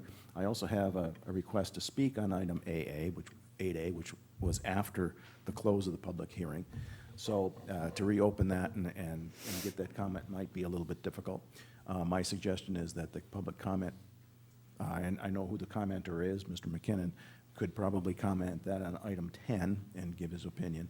But my suggestion, I move that we table the item and bring it back next month. And again, it would be appropriate to take action to continue the public hearing. The Brown Act provides that any public hearing can be continued. That way there won't be any need to renotice it. And again, I'm hoping that renoticing isn't too tough, but I tend to think that if we have this public hearing open for a month, it invites public hearing. That's my thought. I mean, so you have to notice it The public again, hearing big would deal. take place next month. I mean, That's it's just- not, All right, whatever. I defer to the president. let's go back, I would move that we continue the public hearing for 1 month. I'll second that. And there is a second. Question for clarification then again from legal counsel. If we're going to continue it for a month, then from your suggestion that we defer it for a month, how is that different? It's not really, other than it just is a little cleaner to the extent that the statute talks about holding a public hearing. It'll be continued. We don't have to renotice it. Of course, anybody, even when something's not a public hearing, people have the right to comment on any item before or during. But here we have a statute that talks about holding a public hearing before making the restrictions under Water Code Section 375 part of this. So I think it's just appropriate. People are going to comment in one way or the other and put things on the record or whatever. So we're going to continue it over then till next month and follow the same process? May I make a suggestion, perhaps? One of the things that we talked about at the last Conservation Committee meeting was about when will we be able to know whether we can lift the surcharges and the restrictions, and I don't know if you remember that part of the conversation. And our conservation specialist said that probably we need to wait until at least March or April so that we kind of have seen what the rainy season looks like. I'm not saying that we shouldn't be just continuing at a single month, but maybe that the Conservation Committee should get together with the conservation specialist and the general manager to kind of look at what our professional staff is saying is true, so that we can come back with a clear recommendation from that committee on what should be done. Just a suggestion. But what we have here on the motion is a continuation. Continuation of the hearing till next month. Now, that doesn't mean, in my mind, that doesn't mean that next month we can't continue it another month. Right. We might. I mean, what I'm interested in here is saying, let's see what the situation is, rather than do something which is more, which could be basically feel-good thing, or is it a reality, and do we need to stay within the confines of our rules? If everything is good and the rain season comes through and the upper flow at Palmer Flats and everything is going great, that's a different situation. That's back to more reality, back to more, not reality, normality, I should mean to say. And we can make that decision then. But if it turns sunny this weekend and we have a 70 to 80 degree Christmas that they're talking about, and it continues on beyond that, I don't want to do something today, change it next month, and change it the month after that. But I don't have a problem with simply continuing it and having it available to do if that's a necessary thing to do. Right. I think the argument is that we aren't changing the amount of allocation. We're just saying that people can use it more. They can use their allocation for what they want. And I think more specifically is, throughout the state, people are odd even or every other day. And when it comes to outdoor watering, or productive use is what's in the Constitution. And only because we're in a 350 and we're using 375 rulings can we even tell people what they can use their water for and what they can't. So we're kind of we're stronger, we're going outside what the Constitution actually allows us to do because we're in this particular case. And the people forget the fact that State Parks hasn't, one of our biggest customers hasn't used a drop, or doesn't use very much water at all anymore, from 800 units down to 8. I mean, and the water that's going to happen in December and January and February, the stuff, what we don't use, is coming out of the bottom of that bucket, like Jerry said, it's flowing toward the ocean. So I was just going to make a small, I think this was a small accommodation that wouldn't be reversed unless we're, anyway, it's my general feeling is that this is a simple, quick way of doing something, allowing people to not rat on their neighbor, essentially, is what I'm thinking. People aren't going to be using this for lawns. They're going to use it to save a few plants. In the event we have 80 degrees in an 80-degree Christmas day, rather than having somebody pick up the phone and calling some water broker, I would like somebody to put a little water on their rose bush. That's just that's my take. But I know where we're going. It's already been moved and seconded, and maybe we can call for the vote. So then, just to be clear, the current motion that's out there, if you would repeat that, It's simply to continue this hearing till next month. and it has a second, and next month we may decide to continue it again. And so that leaves us with some flexibility. Okay, did you have a comment? Just make sure you would call for the vote. Yeah, it calls. Yeah. Just say all in favor or whatever. Right, okay, so hearing no further comments, all those in favor say aye. Aye. Aye. Okay, opposed? Okay, motion carries. Can we consider having a conservation committee meeting to kind of have part of the discussion of this so that we can, Yeah, you can, Is we can that- have. is anytime- that possible when Courtney gets back? We can continue to talk, we'll Would have that be one okay? prior to our next meeting, thank Yeah. you, that would be, Sure. yeah. thank you, Anytime the Jerry. committee want to have a conservation meeting, you just let me know. Okay. When Courtney gets back into town, that would be Okay. great. Okay, thank you for that. And we're moving into regular business. And do we need a break right now? Are we happy? We're happy? Okay, we want to be happy. Okay. All right, so regular business. Looking to see if we have anyone speaking. I don't see anyone is up for that. So let's move into item A, and General Manager Gruber, if you want to introduce this. Yes, this is discussion of CCSD Board Directors bylaws, and brief staff report, but it's recommended that the board review the Board of Directors bylaw and provide staff direction regarding revisions, if any.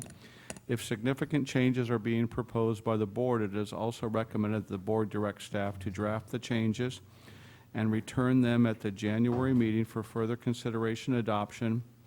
And this is just to carry on from the November, the discussion item. At its November meeting, the Board of Directors requested that the bylaws be placed on the December meeting, which is this meeting, as an agenda item for discussion, accordingly attached to the current bylaws, which were adopted by the board on March 27th, 2014. With that, I'll turn it back over to you, President Robinette. Okay, thank you. We'll start with comments or discussion from the board first, and we'll start to the left this time. I'd like to make a suggestion that this is something that could be taken on by a committee and would prevent additional long meetings in discussion, because I think that a committee could put together any changes that would need to be suggested to the board, and then the board can consider those, if there are any substantial changes. It would, I think, save both public meeting time and staff time. I had prepared and sent to President Berenger, and actually had sent them last year also, some revisions to the bylaws, and for Brown Act reasons only sent them to the general manager and the board president, so there wasn't any kind of confusion. But that also means, I kind of thought it would be included in the board packet, but that was my misunderstanding, so that it's not available for you all to even look at.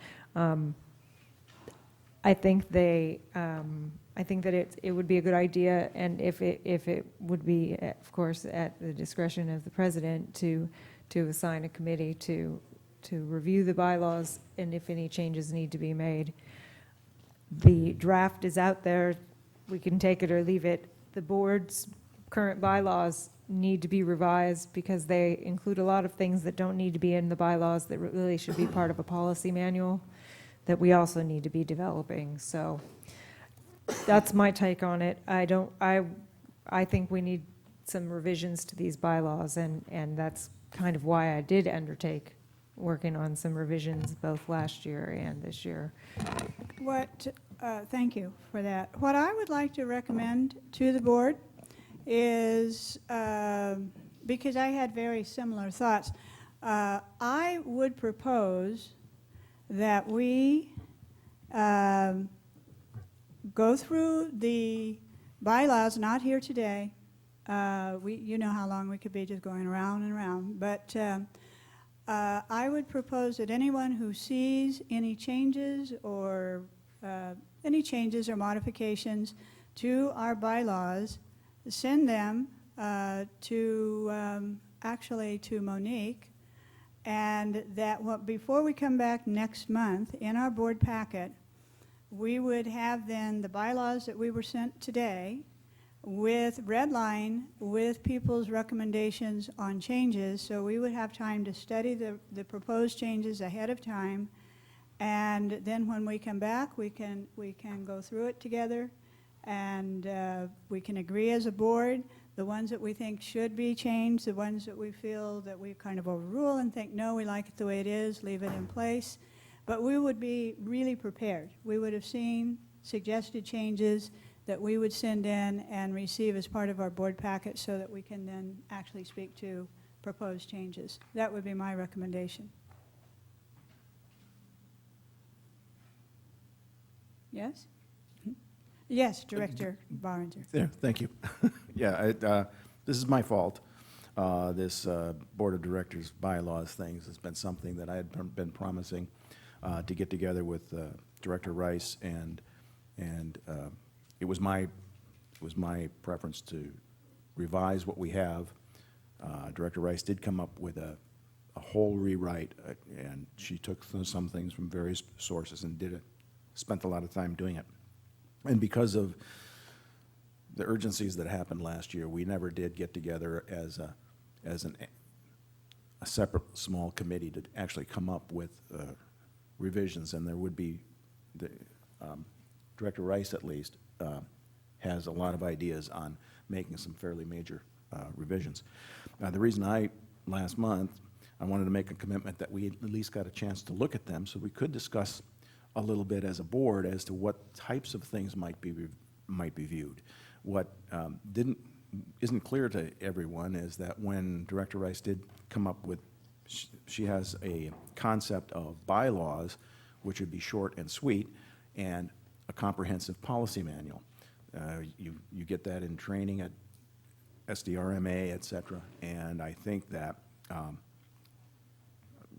not that I don't support that much. I think that our policy manual should be our code, you know, the municipal code, and if that's lacking, I think that is something that we need to really revise. It's the municipal code has a lot of things in it that haven't been looked at in a long, long time, and I look at that as a policy manual. But in the Board of Directors bylaws is something that should be short and sweet.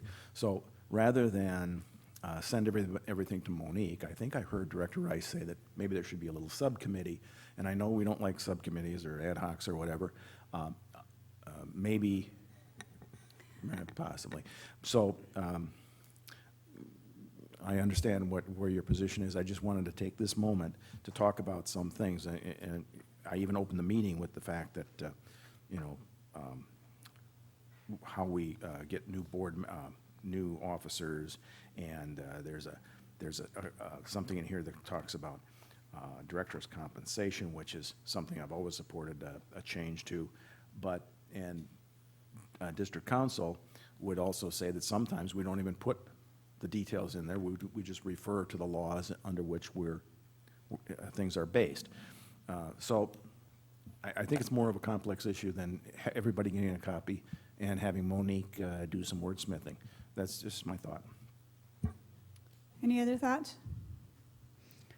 I'd just like to be clear that most of the changes involved in this have primarily to do with providing for clarity on transparency and public participation, and on how we have our committees set up, which is another transparency and clarity issue.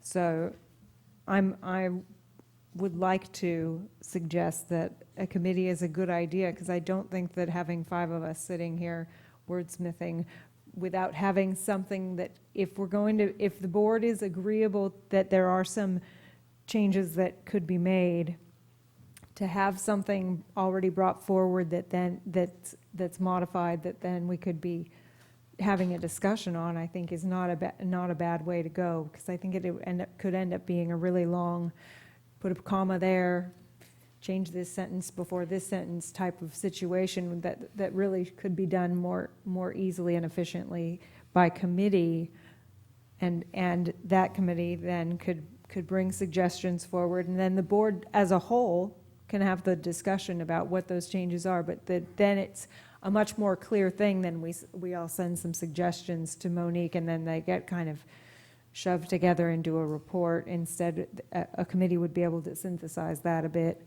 into something that's more clear for recommendations of here's where the changes may be. Madam President? I'm amenable to a committee. My biggest interest will be that we see our current bylaws as they stand, and that wherever this committee is wanting to make a modification, I really feel we need to see the current and the modification then that's suggested by the committee for us to be able to be really clear and give input. The rest of the board could then, we would have these all ahead of time, we'd have plenty of time for review, and then we could make our suggestions. We're still going to need to take them, I think, one at a time, yay or nay. I don't think that should take too long. I'm not suggesting we go in and say, well, somebody forgot a comma. What I'm suggesting is the substantive intent of the bylaw. So that's where I would say I'm amenable to a committee, but the format that we receive these in, I believe it's really important that we see our current adopted bylaws we see red line or right there where the change is made or eliminated. Maybe something's completely eliminated, but I really want to see a very concrete kind of comparative report. And then would Monique be the one that puts it together, or who would put it together? May I make a suggestion? So I guess the question the board has to ask themselves is, are you fundamentally okay with your existing bylaws? So you're talking about two things. You're talking about minor modifications to your existing bylaws, or you're talking about a complete rewrite. The committee option's a good idea, but what you want to be able to do is see your existing bylaws and see if there's anything within those existing bylaws that you want to be able to modify or change. To bring a whole new set of bylaws and may not, so that's a fundamental question. Are you basically okay with the structure and the philosophy and the philosophical confines and the legal of your existing bylaws? If you're not, then I think it's going to be a much larger project than you think it's going to be. If you're basically okay with what the bylaws have said and have said for years, but you want to make modifications to it, then I think that's the question you have to, and then that's where the red line version of the existing bylaws in front of you would be helpful.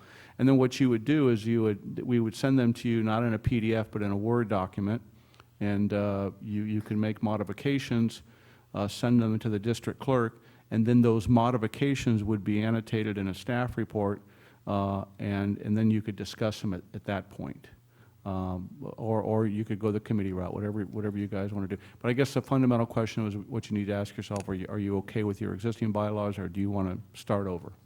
I think that's a very good point, and that's kind of where we all have to share, I think, what we think about the bylaws. Are we feeling that we want a major tune-up, a major overhaul on them?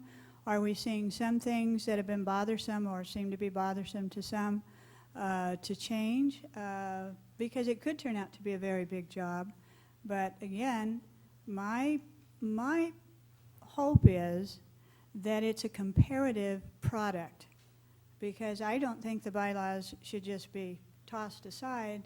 I would like to see the current ones, and where there's something that would impact that particular topical item, then see what the suggested change would be.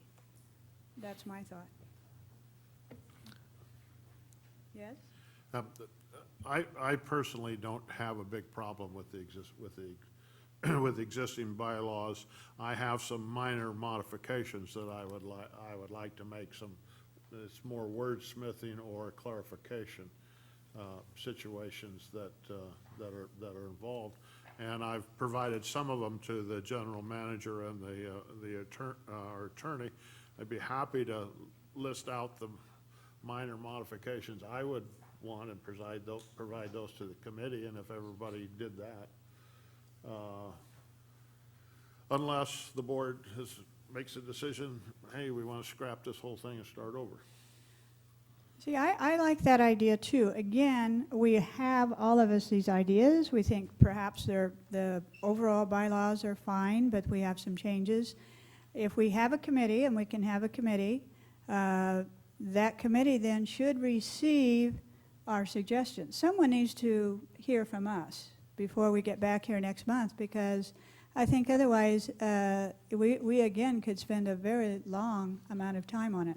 You know, and one suggestion that I might also make is that in some areas, all we're doing is stating state law, and that might be an area where you simply indicate, you know, we're going to conform to, rather than going through it might shorten the process. Yeah, so we need to understand which of these are actually law and cannot be changed in the first place. Okay, I have a recommendation, but let's go ahead and hear from maybe we have two people again. my recommendation would be that each director take a look at the bylaws in Word, submit major or minor changes as they see fit to the district clerk, because the district, in the Brown Act, we can't deal with all of those things. However, you could have a couple of directors review them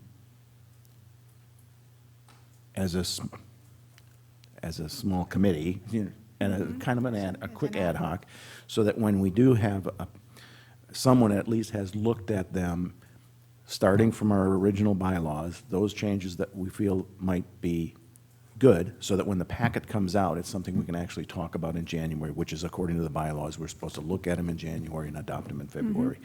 I would be willing to be one of the people that reviews the compendium of changes that the district clerk has put together.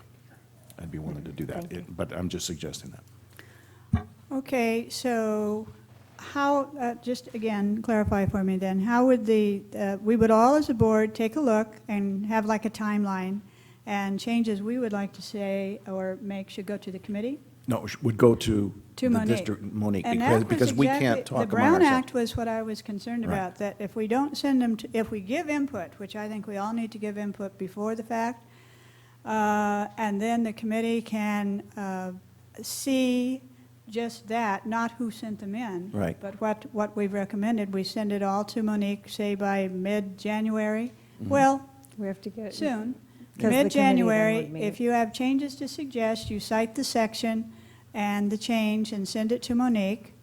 And then the committee will review that and put together hopefully a version where we can still see the original and the changes that others have made and what that would look like. Yep. Some parts of it some parts of our bylaws may be completely like lined out, but we still need to remember what they were. And then some may be changed and some are left in place because they're law. I think that's the best way to go. And the comments to Monique then would be, if we could have a reminder then, send in your comments on bylaw changes to Monique by such and such a deadline to give you time to pull them together and the committee time to meet and review it and see that it's in a presentable form so that when we get our board packet, we'll see what happened.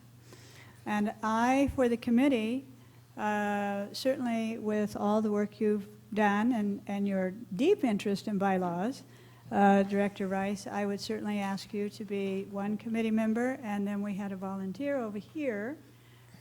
So then also Director Barringer, that would be the committee that would look after we've had a deadline to send our suggestions to Monique, who will then pull that ad hoc committee together with General Manager Gruber.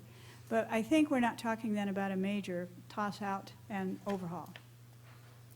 Does that I'm just seem- interested in what our district council has to say about that suggested process. I don't have an objection to it necessarily, but I want to make sure we're not doing something outside the lines. Yeah, it's a little unusual, to be honest, and I Always be honest. don't know if someone would view that process as being inappropriate to the extent that it ultimately results in kind of a serial meeting kind of situation where everything gets shared with the two that are appointed as a subcommittee. At the next meeting, they could be submitted to Monique, and in January, they could all be agendized, and then the board could, appoint a subcommittee and refer it to the subcommittee for review, and that would be a little cleaner. So that process might be a little better. Also, just for what it's worth, and I've mentioned this in individual conversations in the past to some of the board members. My view of bylaws, first of all, our bylaws have a lot of things in them that really don't need to be in there because they're state law, such as the process for appointing someone to a vacancy on the board if that were to occur. That's governed by state law. There are other things as well. Many of the things in the bylaws also are from the Brown Act. Perhaps that's good to have in the bylaws just for the sake of repeating it for transparency purposes. The problem if it's something that's in state law is that if the state law changes, the bylaws are out of sync. You're still subject to following the state law regardless of what your bylaws say. Otherwise, I think the bylaws really should be focused on internal process, how the agenda is created, decorum at meetings, how committees or subcommittees are formed, things like that. And some of those things that are in there that are really statutory in nature anyway, really aren't necessary as far as the bylaws, in my view. Maybe it'd be appropriate for our attorney to forward his recommendations also of those items which would be covered under state statute and not necessarily be needed in the. Sure, we could certainly do that. The bylaws that you adopted this last March, of course, were the draft that had been prepared by Tim Carmel. Right. But it played off of the existing bylaws where there were a lot of, carryover from the past that did include things that were statutory in nature. Well, at least for our edification, might be good to have a recommendation of things that where we're just stating state law anyhow, and that might not be necessary to be in there. I also don't think that the committee would bring forward a final version. We'd be bringing forward a version for discussion so that everybody could put their input in. I don't necessarily think that at the draft stage, whether we're just revising what we currently have or doing an overhaul, I don't think that it's it's not like we're going to ignore just because the committee comes back with a suggestion that the other board members who aren't on the committee would have their suggestions for changes ignored. They wouldn't be adopted necessarily that same meeting anyway. I believe the process is they're introduced, we have discussion, if changes need to be made, we wouldn't be bringing forward a final version for you to approve, for the board to approve. That's my understanding of the way the process would work. So having the input at the meeting after we've got something really substantial to even talk about rather than just the, so we've got the list of items that, it doesn't mean you couldn't add a thing to that list, but it gives us something to work with other than just our current. Okay, what I'm hearing, though, what I think I heard was, almost goes back to what I said a few minutes ago. Rather than a committee, if we're all going to participate in our own review and share our own recommendations, then it would have to go to Monique because that would be much cleaner. Is that what you said? Yeah, I was just suggesting that perhaps what board members could do if they do have changes is submit those to Monique. We could have an agenda item in January where that could be looked at and discussed by the entire board, and then it could be referred to an ad hoc subcommittee of 2 members to further refine. So I think, yes. That's fine. That seems like a better idea. So then we're going to get a deadline from Monique on suggestions that are going to go directly to her, and she will then, given the current bylaws, we should all identify which section, which item we're making the changes, so that we're not just sending in this maze of things for her to try to figure out where it goes. So we have to So are we asking her to essentially synthesize into one thing, or are we asking her to put our own, each of the 5 directors' suggestions as a separate? There part could of be the- on a particular item, there could be 2 different points of view on it. Absolutely. And I think we need to see them all. So I think if we're going to all have our say and participate without identifying each other so that we are clearly respectful of the Brown Act, that we would send her by her certain timeline, recommended changes or modifications per item that we have some thoughts on. And the only other thing I would like to have out of the bylaws eventually anyhow is this.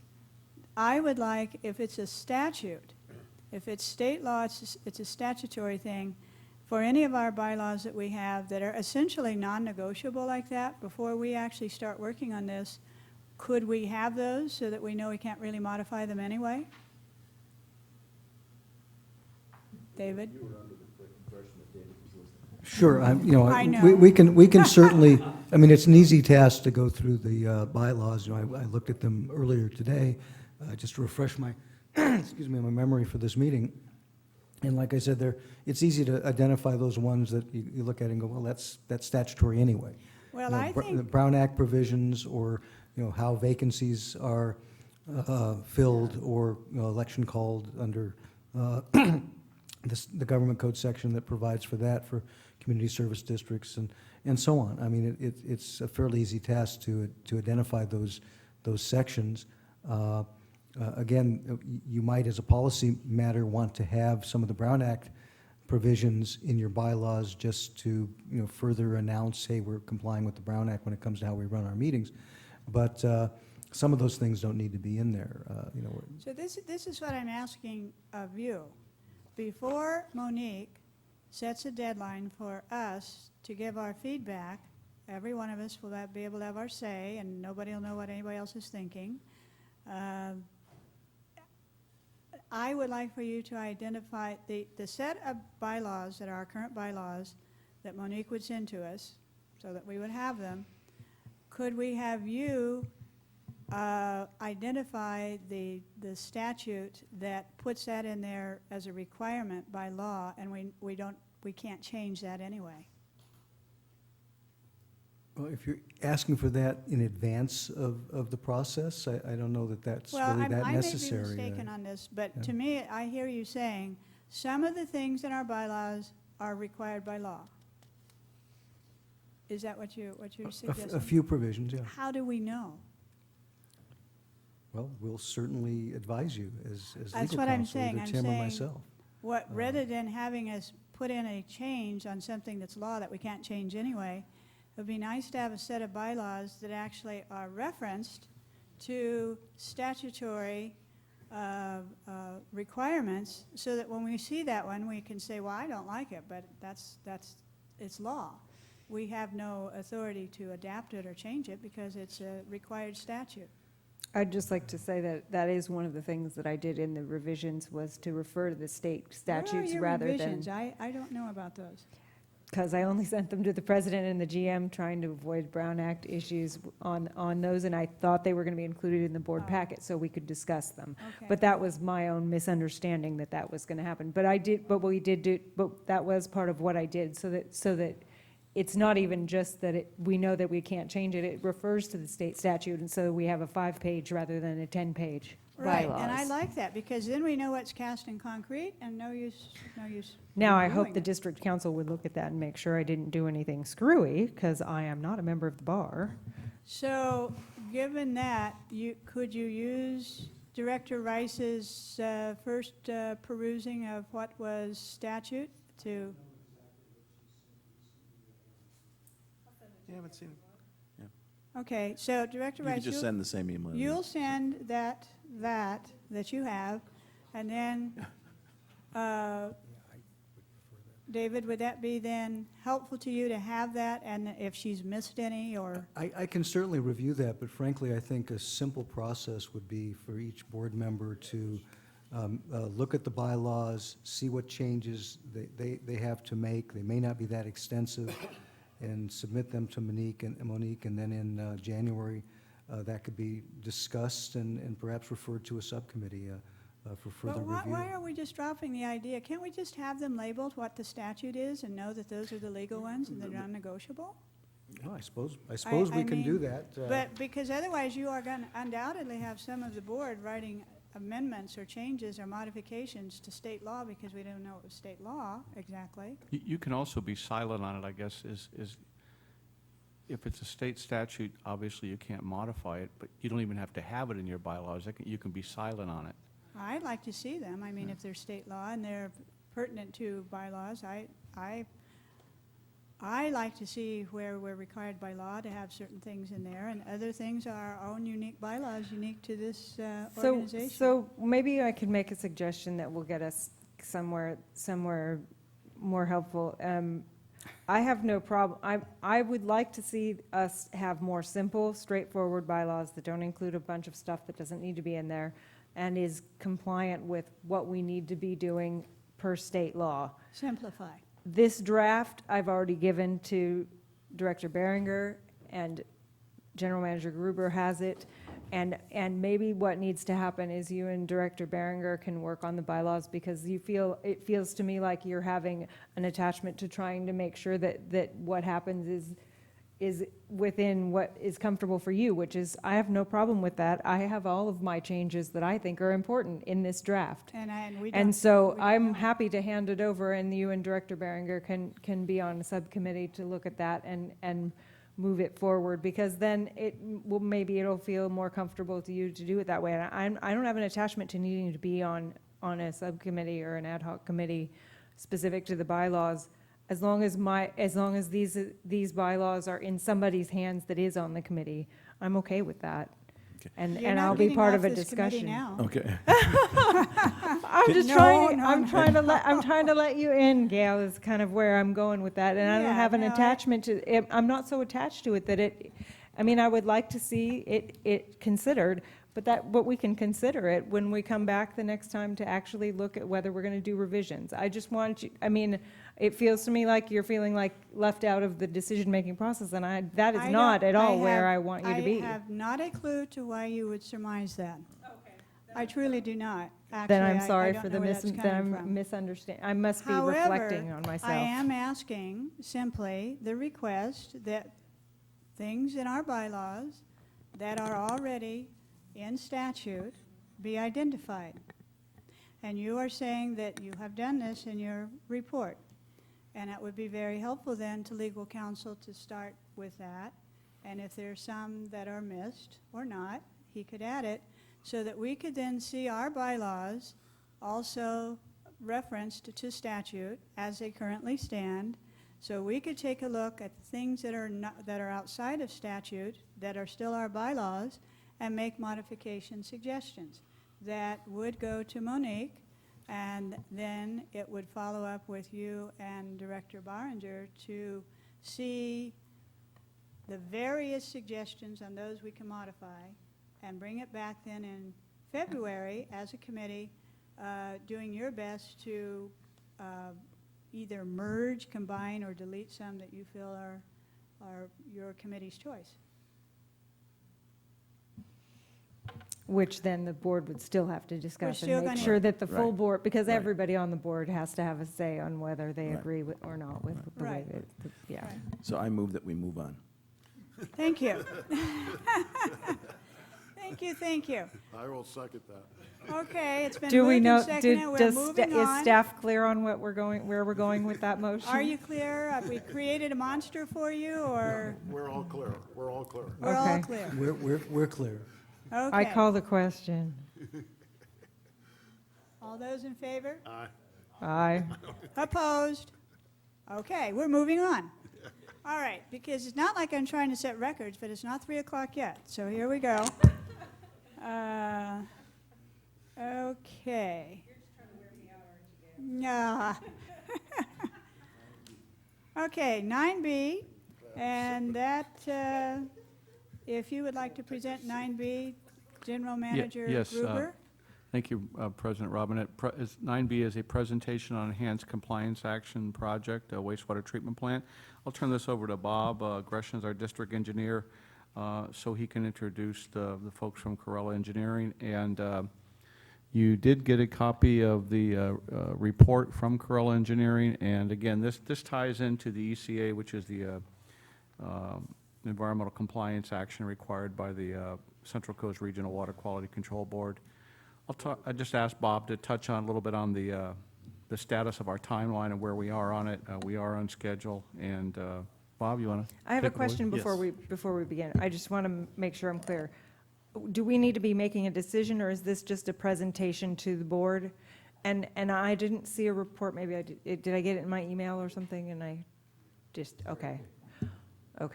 Thank you. Oh, the- it's in the the end- one that you said if I wanted a printed one, I could ask for a printed one, but you sent me it by email, right? Right. Okay.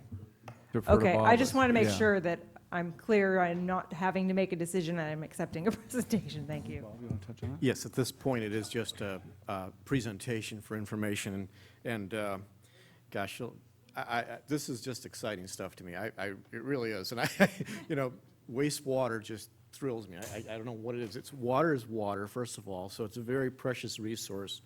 So it's just killing me not being able to get to this subject. So I'm glad we're there. I'll just say that It is very exciting. this is related to a settlement agreement we had with the regional board. The regional board specifically wanted us to look at what's known as denitrification, or removing nitrates from the wastewater effluent. So you'll hear a little bit about that in the presentation that's coming up. The other thing that I'd like to say that, Jerry and I both have wastewater backgrounds, so I think we share the excitement about getting into the subject and trying to focus on our wastewater plant. We've done so much in drought emergency on the water system that it's just taken away our time to devote to the wastewater plant and to give it the attention it deserves. And we've hired a very good firm in Corello Engineers. They've been out at the plant numerous times, talking to with our operators, looking at what's going on out there. The plant, of course, it's a very corrosive environment, so we have that working against us, as well as other needs that you'll hear about in a minute. And I'd just like to say that once we get the brackish water project going and we can get to the wastewater, we certainly appreciate the community's continued support in what we have to do to the wastewater plant. I know the community's been great. I see some blue shirts are still out there, so we thank them. And without further ado, I will introduce Brandon Stipe from Corello Engineers, who's been in the audience, and he's here to give the presentation. I will say that the presentation that he has is intended to cover a broad range of audiences. It's intended to give you an update of what's going on at the plant, what they evaluated, but it's also intended to help the regional board staff who are going to be more technically oriented. So some of the slides that he has are a little bit of a technical nature. So he's going to go fast through those. I've asked him to go pretty quickly through the more technical slides and hit on the high points. So if we're going too quickly, just let us know and we can back up or stop and cover what some of the technical jargon may be referring to. So appreciate everyone's patience to get to this point. So without further ado, I'll introduce Brandon. Thank you, Brandon. Thank you, Bob. Madam President, ladies and gentlemen of the board, I appreciate the opportunity to summarize our findings for you this afternoon. As Bob mentioned, I will be as brief as possible while still conveying the full intent and state of the facilities presently. The Enhanced Compliance Action Plan, basically this is kind of what we, as Bob mentioned again, this report is for the regional board, and it, in such, is much more detailed than would probably be necessary. And so the agenda is slightly more daunting than it really is.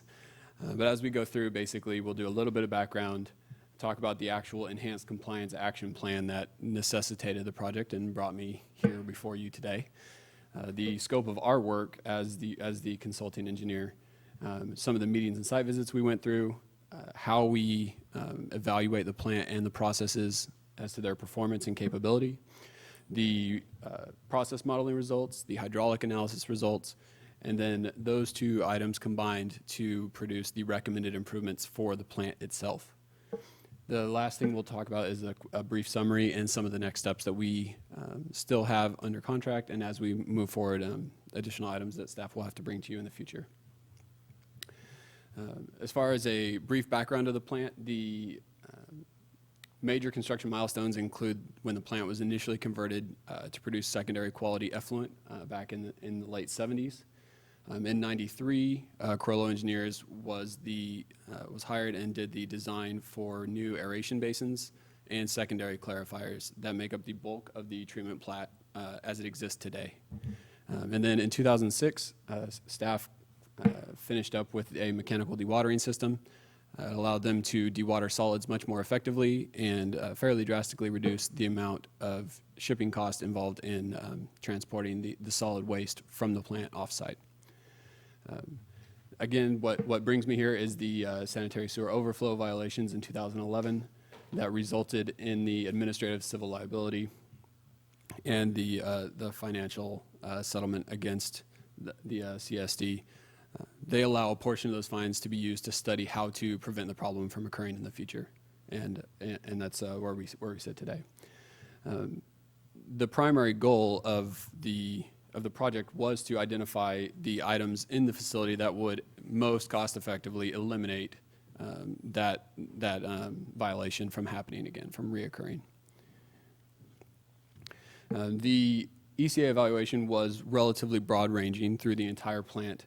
The things that we will touch on primarily are listed up there as the headworks, secondary treatment. The tertiary treatment is a small kind of a subset, given that you have the IPR setup going on right now. The biosolids handling and the electrical and SCADA setup will both need a fair amount of attention as we go through. One thing I would like to note is that this is what we would call a Class 5 cost estimate. It means that it's planning level. So we're talking about things being rounded to the nearest tens of thousands of dollars, not being rounded down to the to dollars and cents. So just keep that in mind as we kind of go through. As far as our project is concerned, we kicked off the project back in May of this year.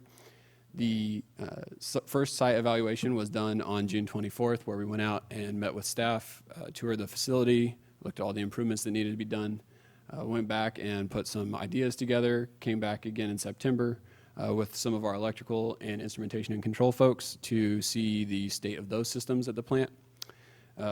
Since then, we have submitted actually this presentation, and the report that you all received is the is most of the job that we were previously hired to do. This explains a little bit about the evaluation methodology. It's probably not that interesting to almost everybody except for me and other wastewater engineers like Bob.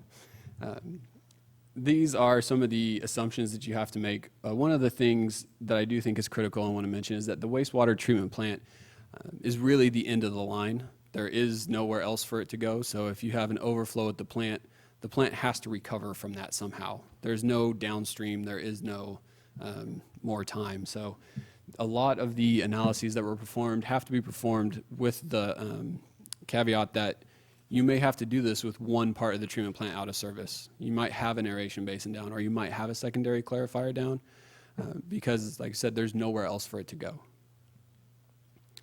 This is just a quick example of the process modeling that we do. This allows us to basically simulate the plant and input the different nutrients and the loading that you're getting, and then predict outputs. We start with your existing plant, we correlate that to existing data, and then we use the state point analysis as well as in addition to the previous model to predict a future performance based on the proposed improvements that we're including. The results is that at this point in time, in order to operate in what we would call a biological nutrient removal, or a BNR process, is that the maximum monthly flow is a little under 1 million gallons per day, and the peak hour flow is about 1.8 million gallons a day. This occurs due to the general nature of wastewater flows. They come in what we call a diurnal curve. And so basically most people are using water at the same times of the day. And so even though it averages out throughout the day to closer to 0.95, there are hours and hour of the day where you could see flows more than double that hit the plant. In order to operate in the biological nutrient removal system, which is what Bob mentioned earlier in the introduction, you have to have what is called an anoxic zone in front of the aerated zone. This can be accomplished at your plant by placing a wall inside the existing aeration basins. What happens is wastewater comes in very rich in ammonia. Through oxidation, that is converted into nitrate. And then that nitrate is then returned back to the head of the plant to go through the anoxic zone, where it is then converted into nitrogen gas and released.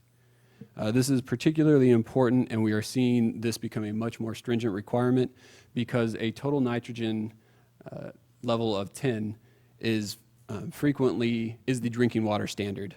And so as we continue to talk about, there is one water. The drinking water standard is becoming the effluent disposal standard for many, many wastewater treatment plants throughout the state. This is just an example, a quick table of the hydraulic analysis. During heavy rainstorms, as has been mentioned, there has been historical overflow events at the plant where even the grit chamber itself will overflow. The results of the hydraulic analysis were able to tell us that it is not an issue with the grit chamber, but is likely an issue with the line between the grit chamber and the aeration basin. This type of analysis helps us focus maintenance and cleaning operations where they're most needed to get the most bang for your buck. The result when you see this sort of a blockage is that, or this sort of an overflow, is that either you're seeing much higher flows than you thought, which is probably not the case, or like I said, you have some blockage somewhere that's creating an artificially high amount of loss. This is a diagram that we put together to show the general water elevations as it flows through the plant. This is something that we would typically include in design drawings for construction. It tells the contractor and anybody looking at it very quickly where the water level should be, oftentimes where overflows are, and consequently where water shouldn't be. All right, the recommended improvements is really kind of the meat of this analysis and the presentation. Among the most important things, I would say, is the lack of screening right now at the plant. Historically, there was kind of two trains of thought for protecting your downstream processes. The first was that, and a slightly older approach, is that of grinding.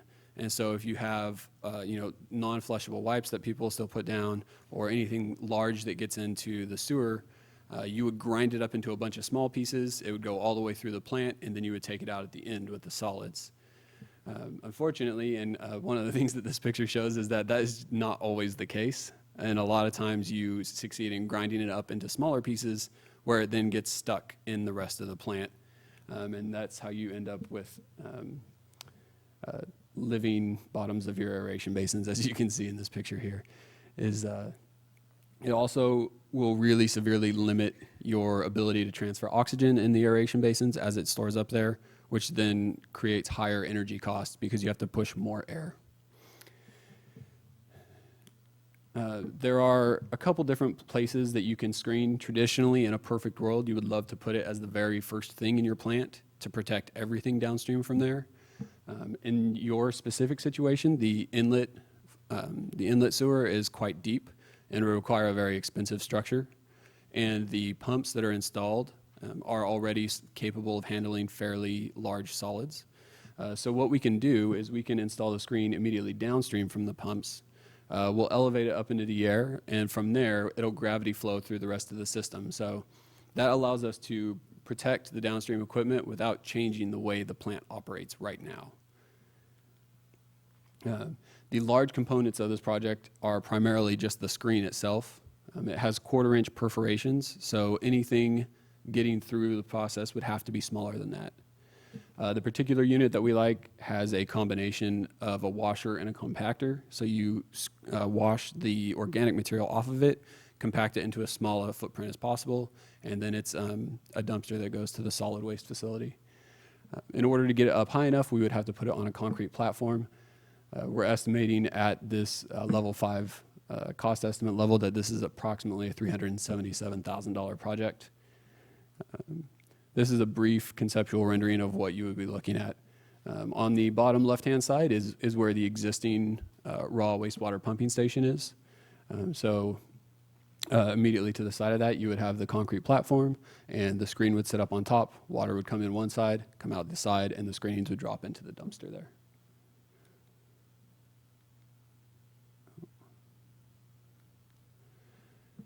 The second aspect of the plant we were asked to look at is the idea of flow equalization. As I mentioned a bit ago, you do have different flow rates coming in, specifically in the late morning and late evening, or late afternoon to early evening.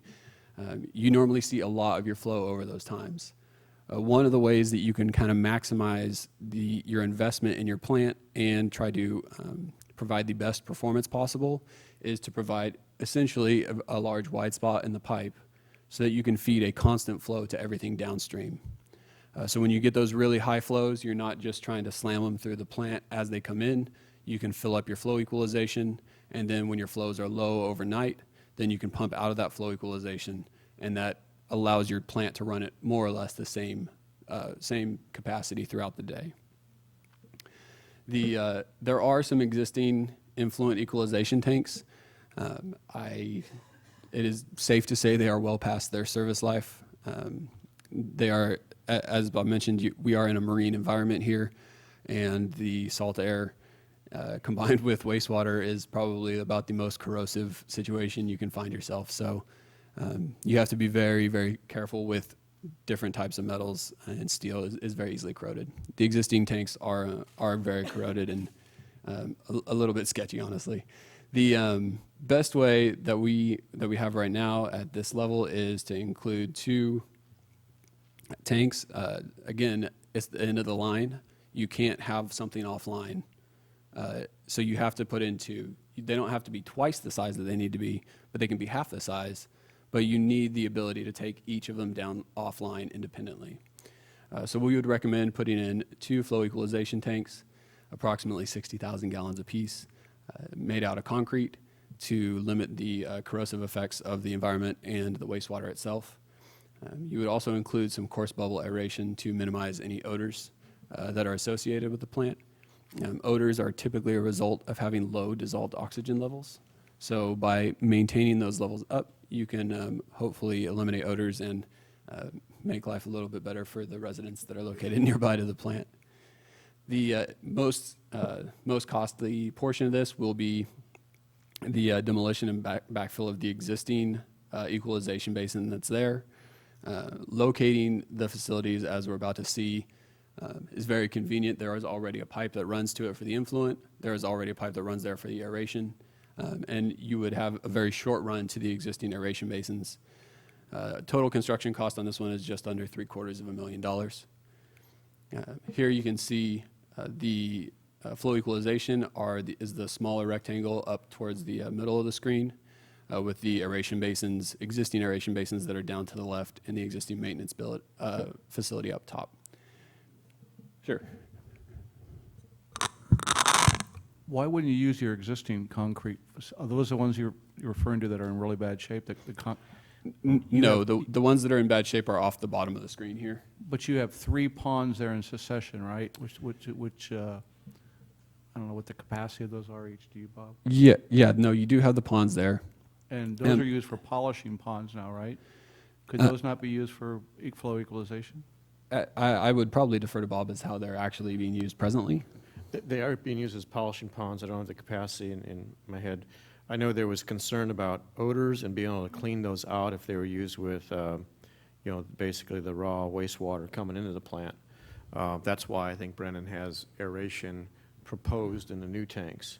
So there's been discussion on that. We can look at that further to see if they could be somehow modified to be used. There is some piping flexibility to allow influent to go into those other tanks, but historically they've been used for the final effluent. So. Okay, and as we look further into this, guys have done great work, but if you have a maximum monthly flow of 950,000 gallons a minute and you have a peak hourly flow of 1.9, building 2 60,000 gallon tanks at a capacity of 120,000 gallons is not going to give you very much protection from those. Sure. From those heavy well, flows. In this particular instance, what we would be looking at is your peak hour flow at 1.9 million gallons a day. Okay. That is what the plant is actually capable of producing. Okay. So it doesn't mean it likes it, but it can pass it, and you can do so without violating the conditions of your permit. But you probably can't put anything additional through it.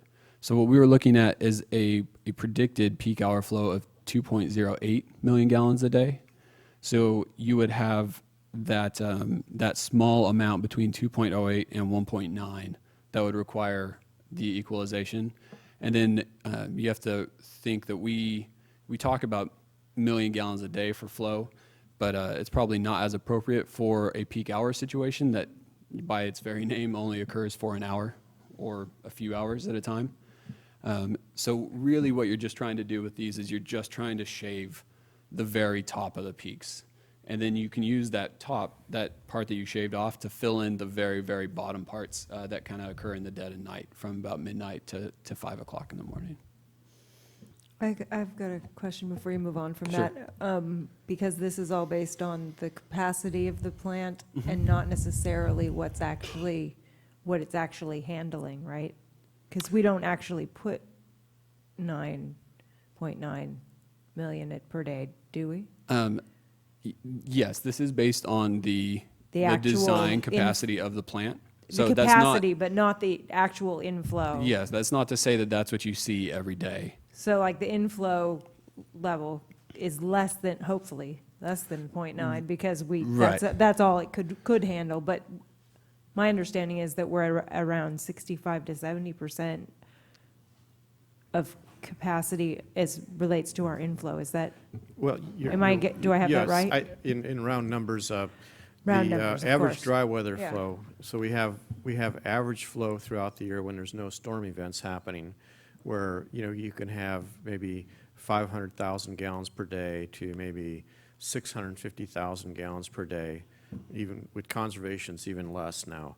The issue with wastewater treatment plants like ours, the storm drainage is supposed to be separate from the sanitary sewer. So this is what they call a separated system. So only wastewater is supposed to flow to the plant. Well, in actual practice, that doesn't happen because when you have a heavy rain, things pond up around manhole covers and water enters the sanitary system, and it's called infiltration inflow, or I&I. So that causes that flow into the plant to increase substantially during rain events. I would say roughly the 2 million gallon day that was mentioned is more of a wet weather flow capacity where you have some infiltration inflow. And we are working to try to get that out of the system. There was a lot of work done in the last couple of years on that particular issue, but we have more work to do yet. That's why we have a sanitary sewer management plan that Right. is to inspect roughly 20% of the collection system per year. So as we identify things, we can say, okay, there's a potential here that some stormwater or groundwater might enter it. Let's fix that part of the system so that doesn't happen. And kind of for longer range planning, this is kind of where I'm coming from on this particular is I know that we want to build for the capacity of the plant, but we're not up to the capacity of the plant and with the build-out reduction program. And do we have any idea predicting whether that 0.9 is going to do it for us or not? I'm just trying to get to, I know one of the things that I learned a while back was when you're not using a plant at capacity, there's inefficiencies that begin to happen. And I just want to make sure as we're doing design that's going to cost us $1 million or more, that we're paying attention to what the actual usage is. If that, I'm not an engineer, that's why I bring it Sure. up. If that actually would affect and make a difference in what we're trying to accomplish here, like Jerry's good questions about making sure that we have enough, but making sure Sure. we don't overdo, because we don't want to have inefficiencies in the other direction. Right. Yeah. At this point, the plant itself, it looks to have the capability that you guys are going to need for the foreseeable future. In addition to that, if this were to happen, all of these proposed improvements, as they were kind of laid out, mostly in my head, were done with the intent that, if necessary, if some, cosmic something happens, and the size of Cambria doubles in the next 20 years, and you need to double the size of the plant, that there is room for those facilities to be located. So the plant has the space, it has the physical space to make it larger if needed. It has the existing capacity to continue to serve you for the foreseeable future. And as your sanitary sewer master plans continue, and you are able to reduce the inflow and infiltration, the impact of rainwater, you could theoretically either not need or reduce the size of the flow equalization. That being said, no. Having some flow equalization has benefits beyond just the flow itself. It lets you to kind of, in addition to buffer out the flow, to buffer out the loading coming into the plant. So since we're kind of into a discussion, kind of more of what you're talking about then would serve, at this point that you're recommending, serves do you know how many people that would serve?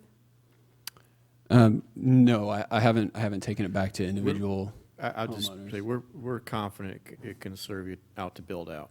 with the current size of that plant. So this is going to be not an expansion of the wastewater plant for its capacity, but more focused, as Director Rice was mentioning. It's going to be improving the performance of that plant, taking care of deficiencies, needed upgrades to make it operate properly, but also to emphasize for future denitrification as well, which it can't do right now. So it is going to be a requirement for sure, yes. Thank you. We'll, Okay, so Bob actually very nicely led us into the next portion of the plant that we were going to talk about, which is the improvements to the secondary treatment system. As we mentioned a little bit earlier during the process modeling, I would say the most common way to achieve denitrification in an activated sludge plant, which is what we have here, is through the modified Ludzak-Ettinger configuration. This is where you locate the anoxic basin ahead of the aerobic basin. The basic way that you can think about this is that the carbon that comes in with the wastewater is the energy source. But until you've gone through the aeration process, you don't have the nitrate to remove. So you have to send it through the aeration process. Then you bring it back to the anoxic zone and use the energy source from the raw wastewater to remove the nitrate into nitrogen. That nitrogen forms nitrogen gas and then basically bubbles out. That allows you to frequently achieve what we would call a total nitrogen of around 10 milligrams per liter. You can get as low as 8 if you're pretty good. You can not get as low as 10 if you're not paying attention.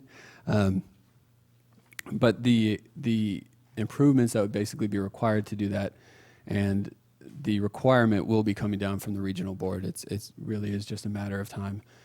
Is the existing aeration setup doesn't allow for automatic control the same way that we would basically do it today.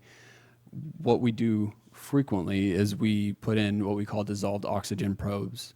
We set those into the actual wastewater itself, and then we let the wastewater tell us when it needs more air. Right now, the operator has to look at it and generally take an individual sample and try to guess, turn it on, turn it off. And these are 125 horsepower blowers. They're not light switches. So it is an amount of work to try to regulate the air right now. This results in frequently over-aerating and occasionally under-aerating. But in either case, you're spending a lot of energy that is probably not necessary. We would accomplish this, like I said, by building a wall inside the existing aeration basin. So that's nice in that there's no external construction. You would just take one side of the plant down, you would build the new wall, redo the piping for the aeration piping, and then you'd kind of be back up and ready to run. This kind of describes what I was just saying there. As you go through the process into the aerobic zone, and then that little right there, you go back to the top and then let the carbon provide the energy to do the work. Additionally, what you can do is you add what we call a variable frequency drive. This allows you to change the speed of the motor. And so if instead of the blower having to be on or off, it can be on like a dimmer switch at 80%. The VFDs combined with the dissolved oxygen sensors allow you to really tightly control the amount of oxygen being provided. So you're not providing too much, and consequently you can normally save a lot of money. Most of the cost that comes from this one is going to come from the aeration system improvements. The anoxic zone itself is not terribly expensive. It is a concrete wall and a mixer. But the aeration system improvements, VFDs for 125 horsepower blowers are pretty expensive, as is the amount of electrical work that is required to get them all talking to each other and behaving. This one, in this kind of conceptual, what you see is the concrete wall that sits across the aeration basins, and this side is the anoxic zone, then this side is the aeration zone. Right now you have this entire structure, so the wall right here is all that would be added from a structural standpoint. I'll touch real briefly on tertiary improvements because I suspect you all have been dealing with them quite a lot lately. The thought was floated here that if there was a small side stream treatment process at the plant that treated water to California Code of Regulations Title 22 standards for tertiary effluent, that it could be filtered and disinfected and injected in shallow pits in the adjacent creek bed. That water would basically travel down gradient towards the sea, where it could then be extracted by the irrigation wells at the community park and used for irrigation and basically supplementing the drinking water. So that being said, again, as I'm sure you know, tertiary improvements are very expensive relative to other improvements, but these are an example of the filters. Since this isn't nearly as stringent as an indirect potable reuse, you don't have to have the same level of filtration and disinfection. These have a 5-micron pore size, and they're cloth media. They're very easy to install, very easy to run. The UV reactors are still very expensive for UV disinfection, and so you're looking at a total construction cost of $1.5 million on that project. There are, I would suspect, with your plant that you have nearly up and running, that would put this on near the bottom of the priority list for the plant. But if the drought does continue for another 3 or 4 years, then this may be something that you would want to explore. The way that the biosolids are handled presently includes long-term storage in existing tanks in a liquid. That allows the plant to more flexibly only dewater during the day. The problem is that in the future, not at the immediate time, but in the future, the amount of solids coming out, they won't qualify for what is legally called aerobic digestion. You don't necessarily have to do that. You can just stabilize the solids, which results in much smaller basins. What we're recommending is that you would, at some future point, install smaller basins that would allow you to stabilize the sludge and then dewater it as you go with a covered storage area. We looked at a couple different alternatives, trying to figure out what was the best and, again, most cost-effective way to do this. Basically, the alternative selected was that you don't pre-thicken it, you store it in some on-site tanks. We have a kind of a specialized product for this area that is a glass fused to steel. It provides a very good corrosion barrier, and it is cheaper than concrete in places where you don't have to bury it. So it's a pretty good alternative for the particular application. And then in addition to that, you would then put in a covered area so that dewatered sludge could be sheltered from any rain, and that you wouldn't be picking moisture back up into it after you just spent all the energy and effort to squeeze the water out of it for distribution. The estimated construction cost on this improvement was, again, about $700,000. And there's a kind of a conceptual rendering of what we would be looking at. So presently there are 2 large tanks there that exist from the original treatment plant. Those tanks, if not having reached it, are rapidly approaching the end of their service life. And the benefit to this is that most, besides the 2 tanks and the concrete pad, the screw press is already there. That's what dewaters your solids, so it wouldn't be a large change for plant staff right now. It's just another shot of it from the other side. The electrical system and the SCADA system. In today's world, these 2 things combined are really the backbone of any plant. They are what keep you up and running. When the power goes out, they are what minimize your staff time by having program decisions already made. The system as it exists at the plant right now appears to have been from the original secondary construction in the late 70s. Electrical equipment can go bad, but by and large, it just kind of ages out. And so you get to a point where it gets really hard to get replacement parts and spare parts because people don't make them anymore. They've discontinued different lines. So the existing main switchboard is a strong candidate for replacement. The standby generator is starting to show some signs of corrosion, and I believe, Bob can correct me if I'm wrong, but one time did not start when it was required. Without the standby generator, if the plant loses power, then the raw water pumps can't lift the water into the system or into the treatment plant, which then backs up wastewater in the system and leads to the overflows that kind of brought us here to this moment. So the standby generator is a very important portion. And then the motor control centers, these are large cabinets where where a lot of the more sensitive electronics are housed. 1 and 3 are the two ones that were currently being used on the plant, and both of the motor control centers are candidates for replacement right now. The SCADA system, which SCADA stands for the Supervisory Control and Data Acquisition System, and this is a lot of times we'll call them the communication system. This is what lets the plant talk to itself. So this is what allows a sensor to talk to the blowers to tell them to turn up or to turn down. In plants as they are presently designed, the operators run the plant through the control room and through basically a computer terminal where all of the pumps can be started and stopped from the computer.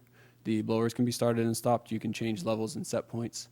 What this does is it really minimizes staff time, but then it also allows you to record all of those variables that you're sensing throughout the day.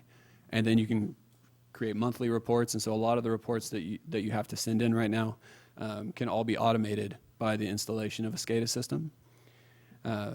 Right now, there is a small SCADA system out there that allows a little bit of vision, but not a lot, almost no control. And they're using the iFix software, which is a perfectly good software that could be continued to be used and expanded upon. There would be new seats involved. But the largest cost components here are the new switchboard and the new generator.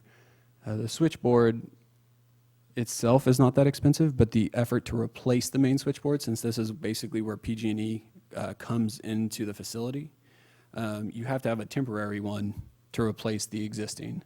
And so that work of keeping the plant running while doing that improvement to what affects every other system in the plant is a little bit difficult, and consequently it's a little bit costly. But then installing the SCADA system, the new cabinets, a new server with 3 workstations to allow like an administrator to be pulling reports while other people are still working on the plant. The total estimated construction cost for that one was about $840,000.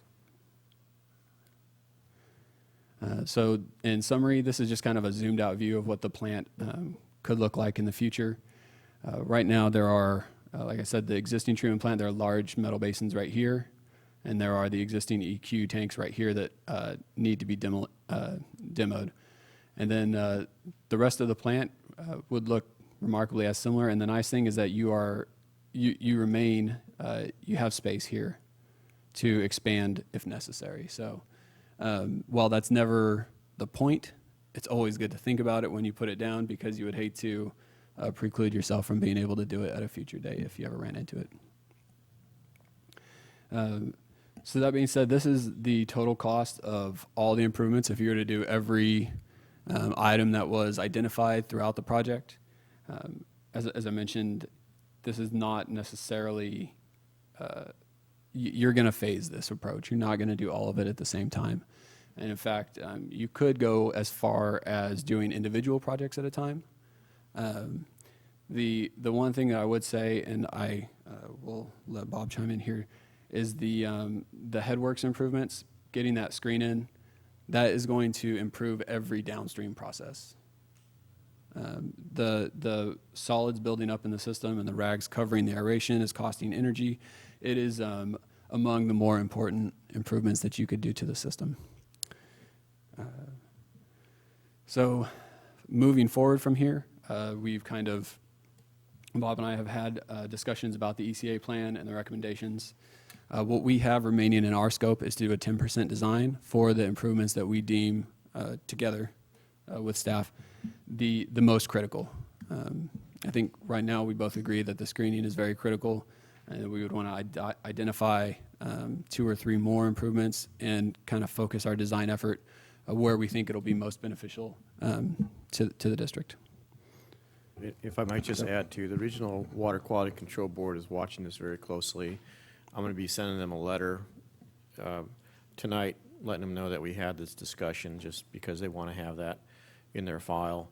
We'll probably be coming back maybe in the April time frame. At least we have to report back to the regional board that time on the 10% report. So they're holding us to a timeline per the settlement agreement, and we're abiding by that. We've met all the deadlines on that to date, and we plan to continue to make all the deadlines that they've stipulated in the settlement agreement. I have a couple of questions, if it's. Well, we're open for discussion. Go ahead. One thing is you talk about the secondary and the tertiary. Is there a reason why we shouldn't or can't go straight to something that's closer to what we think that the regulations are going to end up being anyway, where we have to basically put out essentially clean water? I mean, is there a reason we should go the step by step that has to do with money, or the way the kind of plant it is, or? No, there's nothing precluding you from doing all of the improvements as a single project. I know, I kind of meant like do we have to do the improvements that for the secondary treatment before we can do the improvements for the tertiary, or is there like a way that we could go straight to the tertiary improvements? Yeah, no, you would need to do the secondary improvements first, because Okay. that reduces the nitrogen level. Okay, And, so there isn't really a way to say, hey, we want to make it a tertiary treatment plant, and therefore we're not going to Right, improve the secondary because we're going to make it. Yeah, a tertiary treatment plant or a plant producing tertiary quality water will require a total nitrogen in the effluent of less than 10 most Okay. of the time. Okay, and two considerations is, one is the fats, oils, and greases program. Mm-hmm. Can you speak a little bit to how that might relate to what we're looking at here? Does it relate at all? I don't know. Yeah, so I'm not familiar with your Okay. program that you've done. I could defer to Bob if he has something to. Well, a lot of that is related to monitoring restaurants in particular. We don't have a lot of heavy industry in Cambria, but the main generator of fats, oils, and greases are restaurants. So they have requirements to have grease traps. If they're not maintained properly, they will overflow and dump into the collection system or the sanitary sewer, and it does cause problems at the plant. Now, we do have ways to skim off the tops of these tanks where they would float into and put them into the digester system, so that's typically how they get removed from the wastewater. We have some mechanical issues at the plant related. I've been talking to the operators on and off in this last few weeks, in particular during emergency repair, about some things they're not doing that properly. So we're fixing those as we go to be able to skim any floating grease off the tanks, to be able to pump it to the digester properly. So if we were monitoring that, Yes, it is. It was called out for in the sanitary sewer management plan to have a fats, oil, and grease program, and we did that a few years ago. I think all the restaurants in town were inspected. There were some compliance letters that did go out as a result of that. Did we do follow And it's up? something we need to keep following up on a Okay. regular basis. Because it affects our wastewater treatment plant, and I would assume. Yes, then and you can some have of these overflows. costs. I've worked elsewhere where we had a restaurant that just filled the entire pipe full of grease, and it had an overflow. And all of a sudden, you're out there in the middle of the night on a holiday weekend responding as opposed to managing the system. So So we there's a need to big kind of difference. try and be keeping that in mind, it sounds like, to try and make sure that we're covering that. And what you really want to do is address it at the source. You don't want to wait till it gets to the plant. And so that's why it's Bingo, important, yeah. that we, With you there.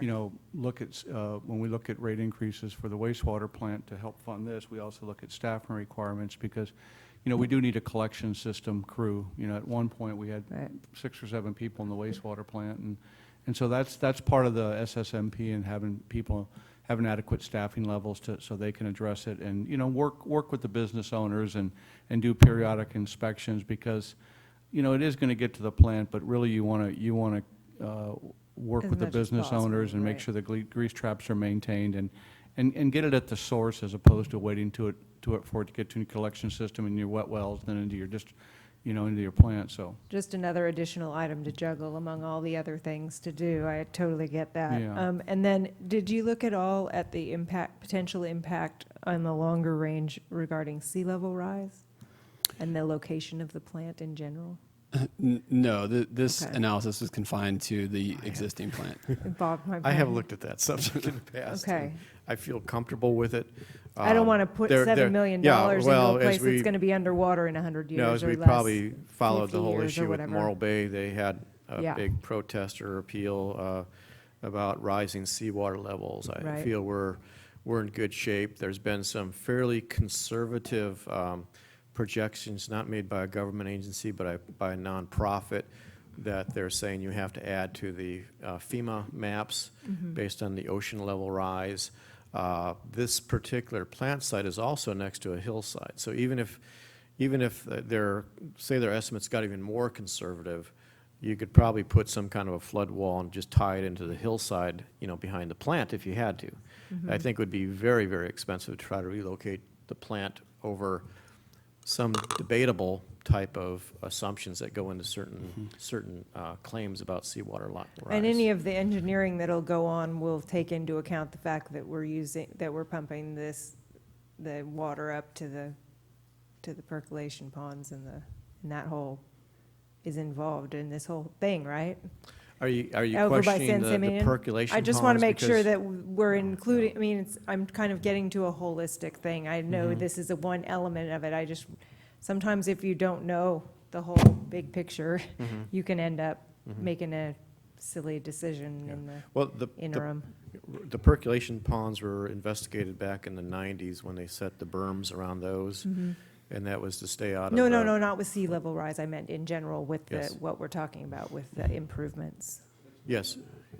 That's one of the reasons we're going to be eventually mandated to do what we're going to be required to do is Regional Water Quality Control Board is going to evaluate the districts, what they call a TMDL, as a total maximum daily load. And what that is your milligrams per liter of nitrate going out times your flow times 8.34. So it determines your pounds of nitrate being applied out to those percolation ponds. Our TMDL right now, because of our nitrate levels and our flow, if you take the pounds of it applied, it's pretty up there. So they're mandating, or they will mandate, this is a proactive move on the district's part with dialogue with the Regional Water Quality. They're going to write within our operating permit eventually for that TMDL to be at a lower level. So the pounds of nitrate that we apply out there will have to be significantly less. The only way you can reduce your pounds of nitrate is by reducing your flow coming out of your plant, and we do that by I&I, but the other way is to reduce your milligrams per liter of NO3, which is nitrate. So that's why we're looking at doing this, is to have a much less significant environmental impact on the ponds and the creeks And and things like that. I'm trying, and I trust you with the on-the-ground details. I'm just trying to make sure that the big picture is being considered also, which is kind of part of what my job is to make sure we've got the big picture in mind. It sounds like that's happening. Thank you. Certainly. If I could add to what Jerry was mentioning about the TMDLs, we have had a number of conversations with key regional board staff, and we'll have to continue to do that, to track that, because I know they're planning on coming out with some draft information maybe in the spring of next year on the nitrate limits they want to see, a maximum, say, in the lagoon, for example.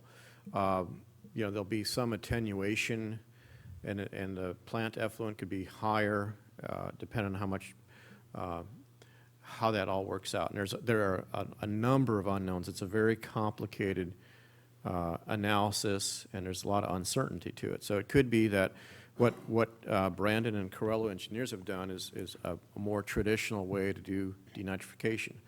And it could be we stage this, and if they find later on, maybe years down the road, that they want even lower, you'd have to go to another additional step on the denitrification, which we didn't talk about. But I've had conversations with them about putting a denitrifying filter. But that adds more expense, and you have to bring in another source of food for the organisms that live in that. So there's different things that can happen.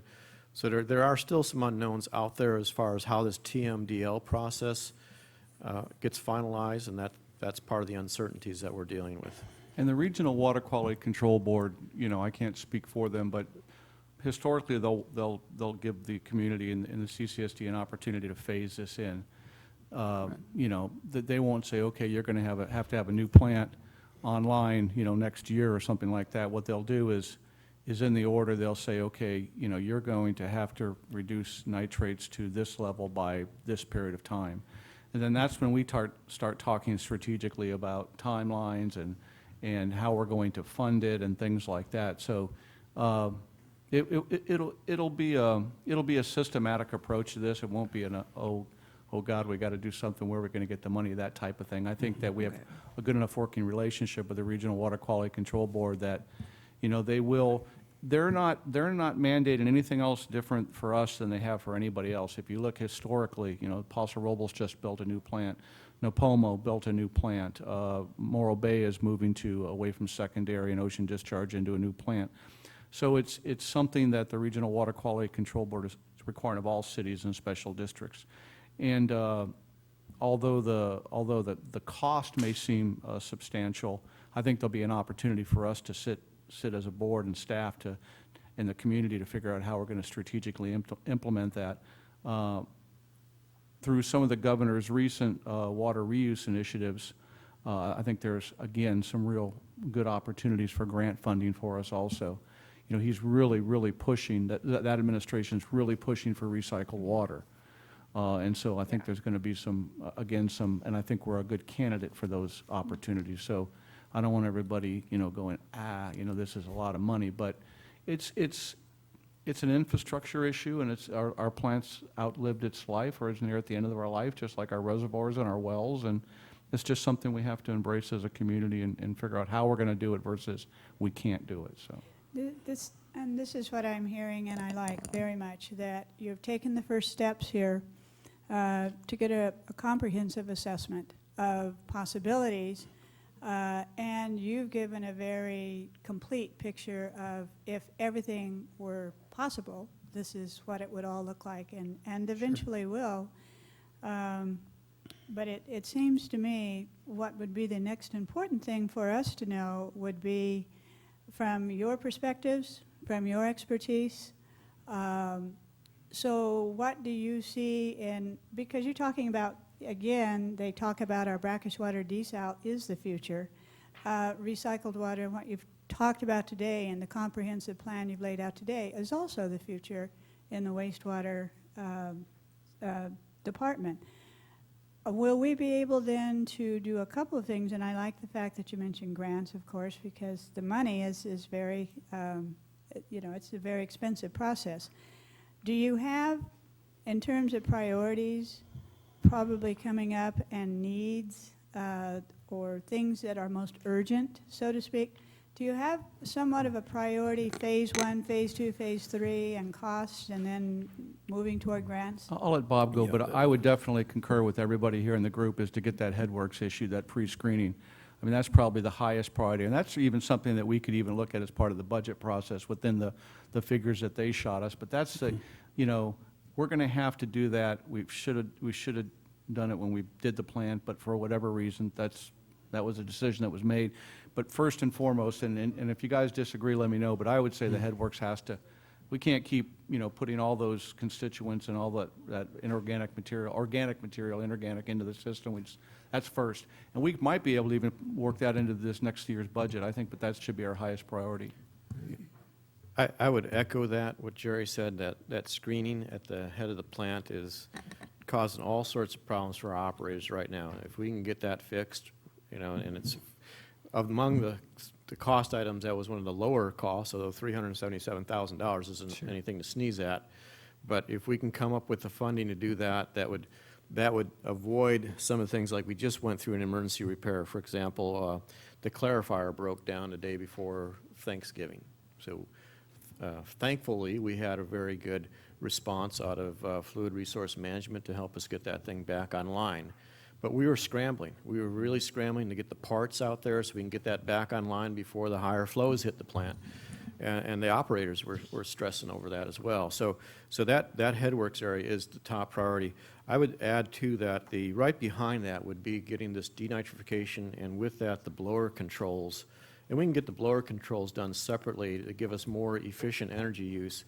But that blower system right now is vulnerable to failure. And if we can get that straightened out next, that should be right on the heels of it. The denitrification, interestingly, ties into the brackish water project. And that's particularly on the mitigation water that we're providing to protect the lagoon when that system operates. We have to blend highly treated product water in with the filtered water. And part of the reason for that is there's some nitrates in there. We have to lower that nitrate to an acceptable level to meet the regional board's low threat discharge criteria. So it's all linked. Like I said, water is water. That H2O molecule is an H2O molecule. So giving the plant the attention it needs and following up on the key recommendations and figuring out how we're going to get it done and fund it and so forth is right up there. So that's my read on it right now. Okay, well, thank you. And Director Barringer, did you have something? Well, I have a suggestion, since this is on the agenda and it's something that the presentation was excellent. And we see, the district engineer, the general manager are saying, gee, we need this 300, the screens, we need that first, and then we need something else second. I say not only put it in the budget, but we all know that in the next 3 or 4 months, we're going to be coming out with a rate study, a rate increase. But for them to actually put those 2 items on track to start moving it, I'm moving in a way that we direct the general manager to take proactive steps on those 2 items that he just described, starting now. I think we're all here. It's on the agenda. We can say, do it. That's my suggestion. Mr. It's up to the president. Was that a Vice- motion? Or just a discussion? Is it- Well, I could move to do Go it. ahead. If it's not a motion, I'll go ahead and talk, but if it's a motion, I gotta wait for a second to see. Okay, all right. Well, Now, I'll move for it. one of the things that I was doing some figuring here, when I look back, we have a loan on the wastewater plant that comes due, finished up on 5/28/2016. That is about a $2.5 million loan that we have in our budget already that we're paying each year. What I'm suggesting to you is that on 2015, if we made an additional payment of $164,000, you got your $2.5 million without a rate increase to get started on this. So something that costs $2.5 million, I'm saying that for $164,000, you got your $2.5 million without a rate increase, just using the current budgetary figures. And this was exactly what I was thinking, that some of these loans now are just, next year would be paid off, or whether we paid off that last part early. Because I like what we're doing today. I think your presentation was excellent. And I think what I hear everyone agreeing to is we need to prioritize, we need to proact. You're very much in concert with the Regional Water Quality Control Board.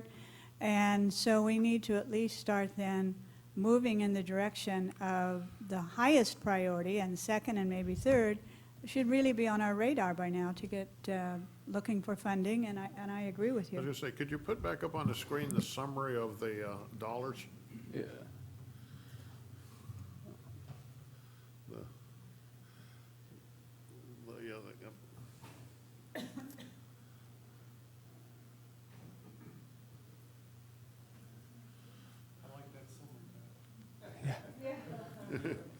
Oh, Okay. yeah, that one there. So if the ones that are prioritized, Bob, which ones are you? Sure, definitely the headworks, as we mentioned. headworks? I would say the secondary improvements that include the blowers and getting that denitrification. The electrical definitely needs some attention. You know, the others, I would say tertiary improvement is probably the lowest priority right now on that entire list. I know you're a kid in a candy store, but Yes. what would you spend that 2.5 million on if you had? One of the things Yeah, I'd like to do, and we can talk to Bob about, is I'd like to start seeing some payback on our blower. So, at 10,000, 15,000 bucks a month, if we can reduce that by 50%, you're going to start seeing some payback, $7,500 a month. That's over a period of year, you're looking at, so I think that needs to be one of, I've always said that as I sit here, that we need to get, so I'm going to give a shot at this. Headworks, secondary improvements and SCADA and electrical improvements are in parallel. My experience has been, once we take the lead and start on something like this, then you're always talking, we have a shovel-ready project that we're committed to and we're already working on, and when you start talking grants, you're not talking something off down the future. You're talking about, we can go today, and with that Proposition 1A that's talking about recycled water, and if we talk about the concept that this is only a chunk out of a whole recycle system we're putting in, and we've put in the recycle system of water, we have the water system already. What we don't have is this extra recycle water ability to put it into that out there so that we have a continuous flow. And I think you can sell that message under this recycle, that this is just doing all of this work is just a chunk out of this whole recycle system that we're doing here. And to the extent that we start and commit and get going on things, I think we fall way ahead of, we got 4 million when we asked for 3 because we had already done the work. Right, that was key. You know? I move that we authorize the general manager to take the steps to spend the money on headworks, secondary improvements, and budget SCADA and electrical improvements, and schedule that for next month. And if we have a grant opportunity, you're authorized to do so. You're authorized to put it into a grant request, et cetera. And I mean, I'm an engineer, but I'm not smart enough. I don't think premature? any more presentations by staff. 10% design. Well, I can bring Wait a back. minute, we We got got two the people 10%. talking, I'm please. Yeah, let me bring back a staff report next month, and we'll come up with I some. would like to have you have some think time on Yeah. this. You need some think time to bring it back. We'll bring back a staff report next month. Is that Obviously, okay? you've been given a green light to come back with things, Yeah. but you need a little think time to really tie into your bigger picture of your needs. But I appreciate We're looking at the Jim's- combination, we certainly do appreciate that, but we're looking at the combination of a loan coming due and possible grants, and the whole idea of a shovel-ready project, in fact, could already again be one that's launched. So I think we have a really good step-by-step plan to be ready next month to make a serious decision. There's just, if I may, there's 2 things that I think may bear on your decision moving forward. One of the things to note is that doing these, the secondary improvements at least, that will improve your effluent quality, which will then in turn improve the plant that you're building for your brackish water desal. If you're feeding better water in, it's easier to get good water out, if that makes sense. Yeah. The second item that I would like to mention is that the electrical improvements are also very critical in that if the power goes out and the generator doesn't fire, then none of the other improvements matter. So just to keep that in mind, that the electrical system can send the whole plant down by itself, whereas none of the other systems can have that effect on the rest of the plant. Yeah, those are points well taken. Thank you. Okay. Thank you very much for the very comprehensive, very helpful presentation. We appreciate that. Okay, then, so we know next month we're bringing it back, and we have some very patient people that are still waiting that have public comment. We have two. And the first one is John Twilliger. If you would come forward, please. Thank you for waiting. And then we have, after that, Jim Aaron.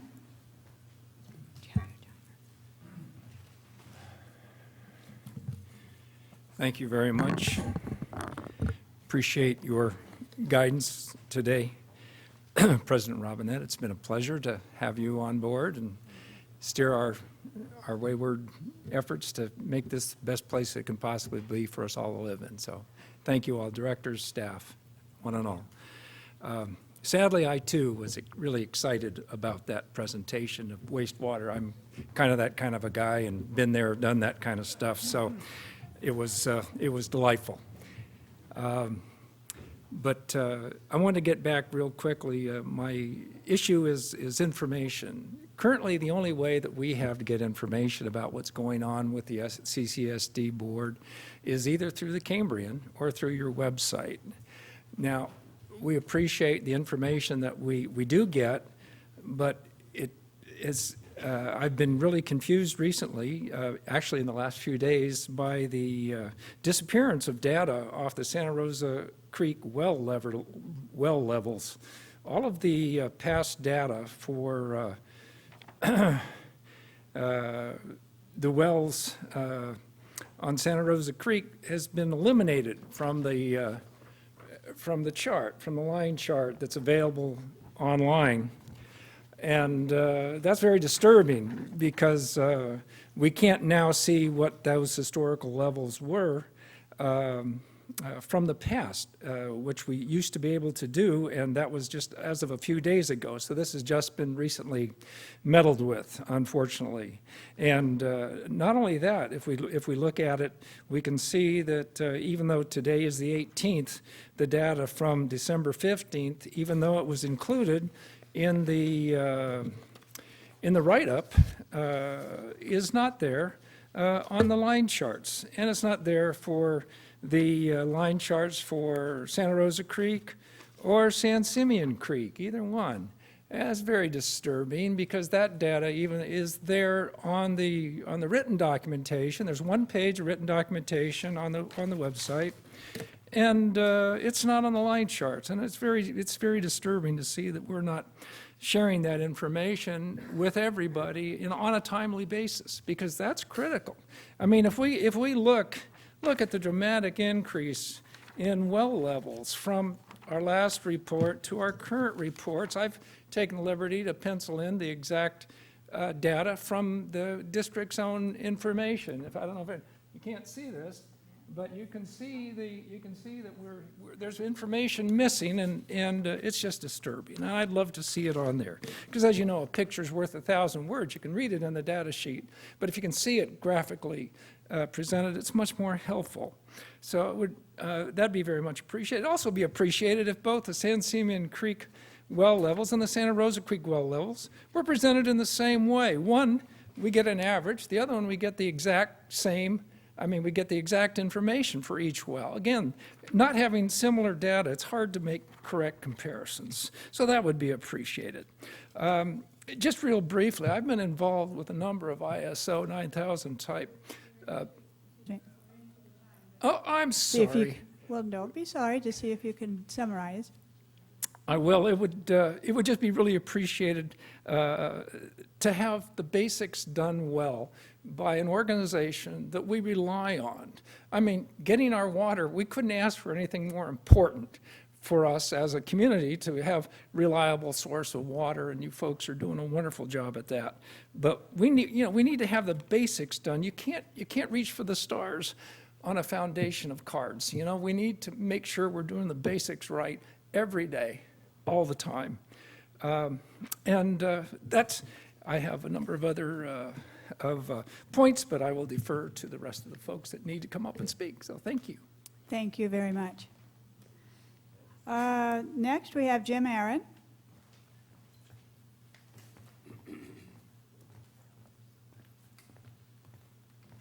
Thank you and happy holidays. I came to listen today and see what was going to go down on the conservation decision. I'm glad I listened to everything that happened before I spoke. I'm glad to hear that you're going to postpone the decision. I think it's a wise thing to do. We don't know how much rain we're going to get, and as everybody says, we might need 3 years to repair our aquifers. I also came to direct the directors to San Luis Obispo, www.stormrewards.org. They're offering for San Luis Obispo, Nipomo, and Rio Grande, if you're not aware, up to $99, $1,000 for people that put in rain catch systems as an incentive to conserve water. And so the main point here is now is not the time to send, and I agree with you, Director Rice, now is not the time to send the message to the community that the drought is over, because it's not. So we need to do the little things. Some of you know I work for Potter Plumbing in town. We've established a bunch of cisterns over the summer. I'm glad to report to you that many of our customers have thousands of gallons of water at their disposal right now. They can wash their cars. They can take longer showers. We've done some amazing stuff this year. People can take showers with their captured water. They can flush their toilets with their captured water. They can do whatever they want. So encouraging the community to adopt cisterns as a viable alternative is something I think I just encourage you to keep going on that and not back off. I think some people in the community think that this desal plant is going to be our savior. It's just a component. I think you guys all know that. I also have been asked by some of the business people in the community to have the board consider for the 600 people on the waiting list to build homes. If there is a technology out there to build completely off-the-grid homes. They can capture enough water.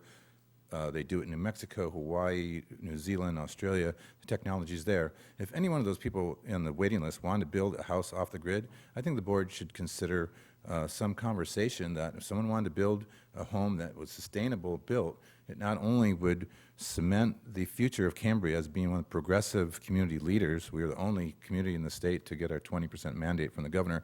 I think that would be a great message to send, and also allow a few ecologically minded homeowners to build, get our construction people back to work, and boost our economy in a positive way. So that's all I had to say, and thank you for your time. Well, thank you very much.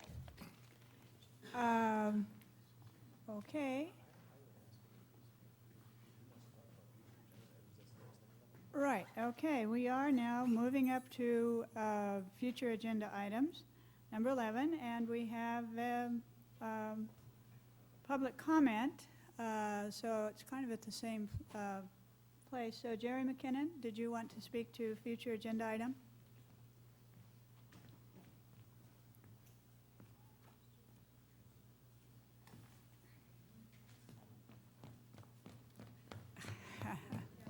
It's getting late. This is Jerry McKinnon.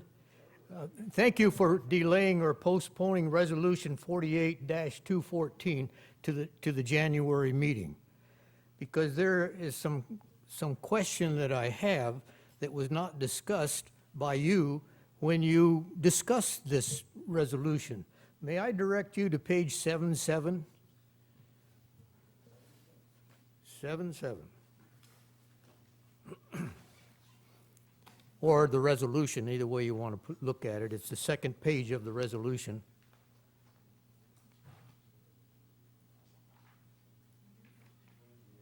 Go ahead. Okay. If you look at the household size, one permanent resident is going to be allowed 2 units per month. Then you move down to section C, water rate schedule.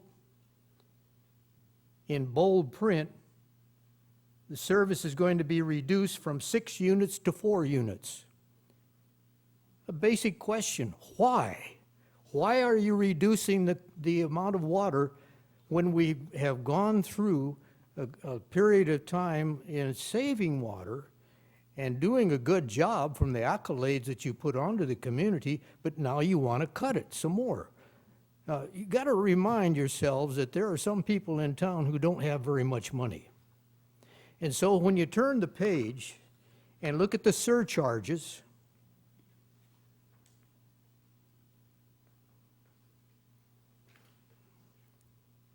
"100% surcharge shall be levied for all water use in excess of the maximum water use allotted between 5 and 8 units of bi-monthly."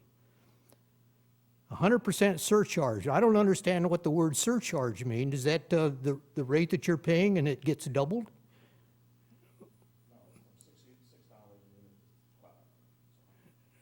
Well, okay, put it in print. Put it in print. That's my suggestion, because there's no explanation for it. Then move on down to the next one, citations for violations. Now we get into penalties. Now, is a penalty put onto the top of the surcharge? Because the district shall issue written citation to impose a $50 penalty if we go over our allotment. Now, I'd like to hear some discussion on that as to why the district needs more money. Because that's what it all amounts to. You reduce the amount of water that is available to us, and now we're going to be penalized.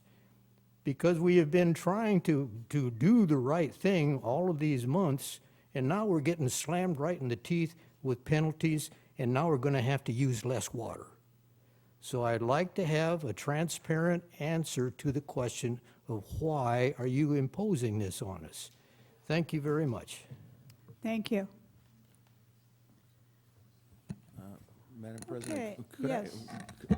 Madam President, could I ask a question of the general manager for a moment? All right. And I missed this a little bit. Mr. Terwilliger talked about these charts, and I talked to you about that a few days ago, and I think you have an answer, so. Yeah, I think it'd be great if Bob could answer the gentleman's question, because, Bob, go ahead. Sure, it's a matter of timing and when the data is available, too. The report is written that has these charts the weekend before the board meeting. In this case, I think it was on the 11th, and I try to cite that somewhere in the report when the report's going out, because we have a agenda packet production schedule we have to meet. I can't, that in combination with the wells typically being read weekly on a Monday. So the charts that you had in there was based on the December 8th well readings.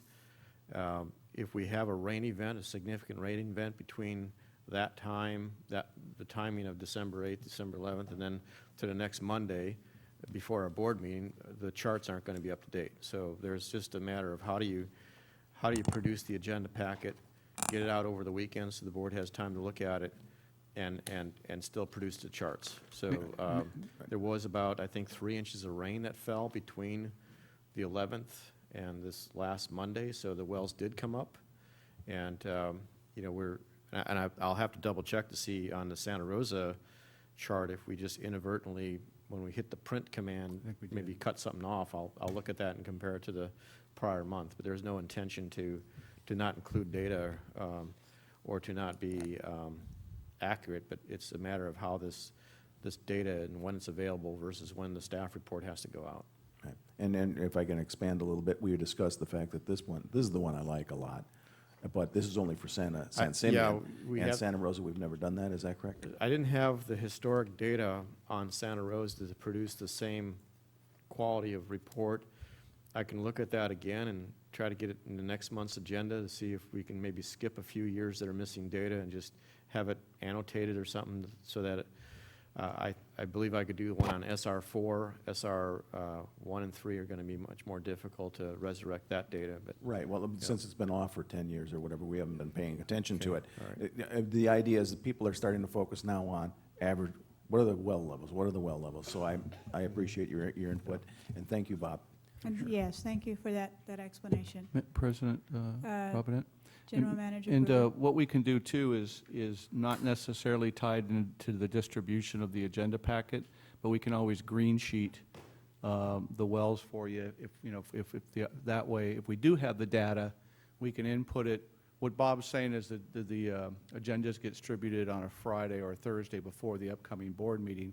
If the well levels are taken the following Monday and that information's already been distributed, we can still, if they take the well levels, which I'm hoping they will, we can, if time allows, which I think it's important for the board to make policy decisions, we can just upload that information and bring it as green sheets and hand it out to the board and the community in the back. And then that way, everybody, we can because we green sheet other things, and I think we can green sheet the well levels, because that's important. So I got a note here, and if that occurs again, especially as Bob indicated, we get a significant amount of rain during that period, and Justin goes out and gets the well readings on Monday, and we have them in the board meetings not till today, and we have 3 days, we should be able to input that data, bring everything up to date, and have handouts for everybody here. Yeah, I think that would be really appreciated, because we do have the rain now, and the most recent readings we can get would really be appreciated. I am going to recognize you. I just point out, this was printed off the... Use the microphone, please. I'm sorry.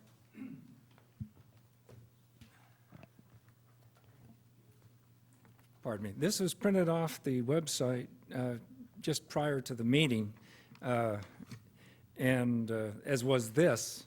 And this is clearly says report wells as is measured on 12/15.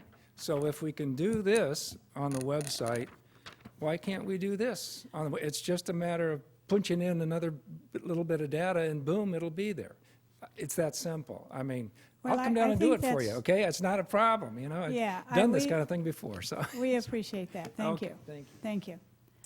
Okay, I think that brings us then to any discussions or suggestions on future agenda items. We already have some that we've generated here today, again, to come back, quite a few.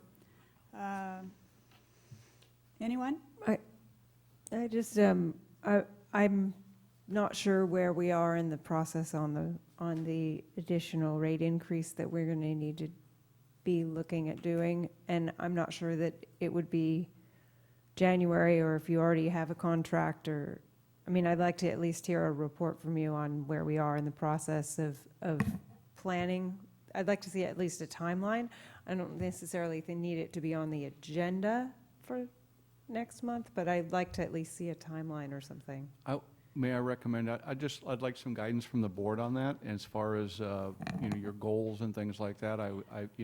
There may be differing opinions regarding when it should start, when it shouldn't start, that type thing, so I would just... Should start last September? I'd like some guidance on, from the board on that, if you don't mind. What I think would be a good first step is, and I do appreciate serving everyone here as your president this year, I now would like to formulate some goals, and I would like to bring those back next month. And some of that may then also connect with where are we with the need for the next rate increase. What do we feel is the most, the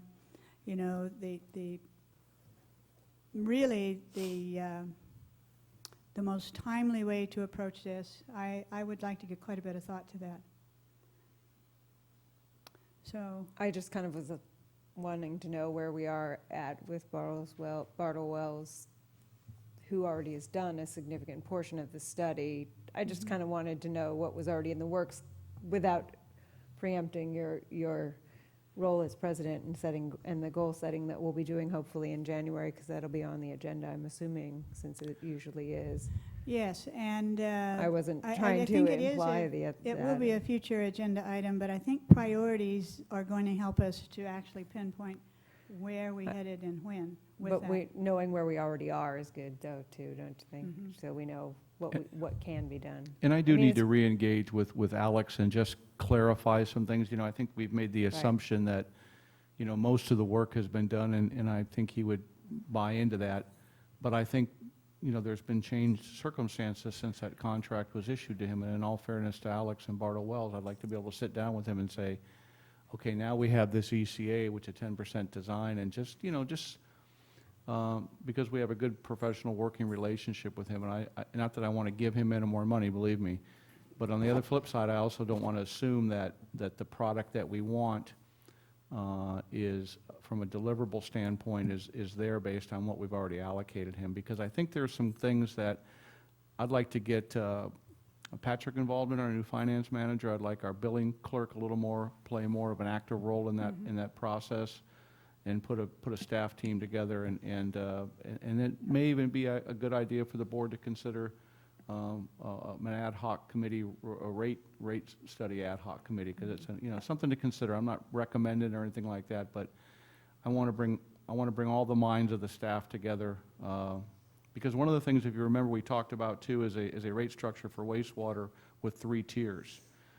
And that would be strength-based, based on BOD and loadings and things like that, which makes absolute sense, because everybody pays the same amount now. And so we had a brief discussion on residents versus businesses versus what little industry we have, but have it a strength-based revenue stream coming in for wastewater. So there's a lot of things that I need to re-engage with Alex and kind of reconnect with him and see where we are. But that's a very good, see where because it's been, God, it's been 6, 8 months, Because we can't set the thing for January if it's not even possible to do. Well, so. I think I would rather take, at this time, a really thoughtful approach to it. The rate increase, the thing that, the presentation we just had today, it all relates back to budget. It all relates back to money. And so we want, I think, to really identify, again, how does this in a more global way fit with next steps that integrate, that tie into each other too, instead of fragmented. And we're already kind of running in the close to red if we're not already in the red. So I just want to make sure that we're not underfunding what we already have on our plate. Yes, is we kind do. of my concern. Yeah, we need to have an update. for Priorities sure. are important. We really do need for an sure. update. Okay, that seems to be the conclusion of our meeting today, and I want to wish everyone that stayed with us Happy New Year, happy tidings during the season. Enjoy, and thank you so much.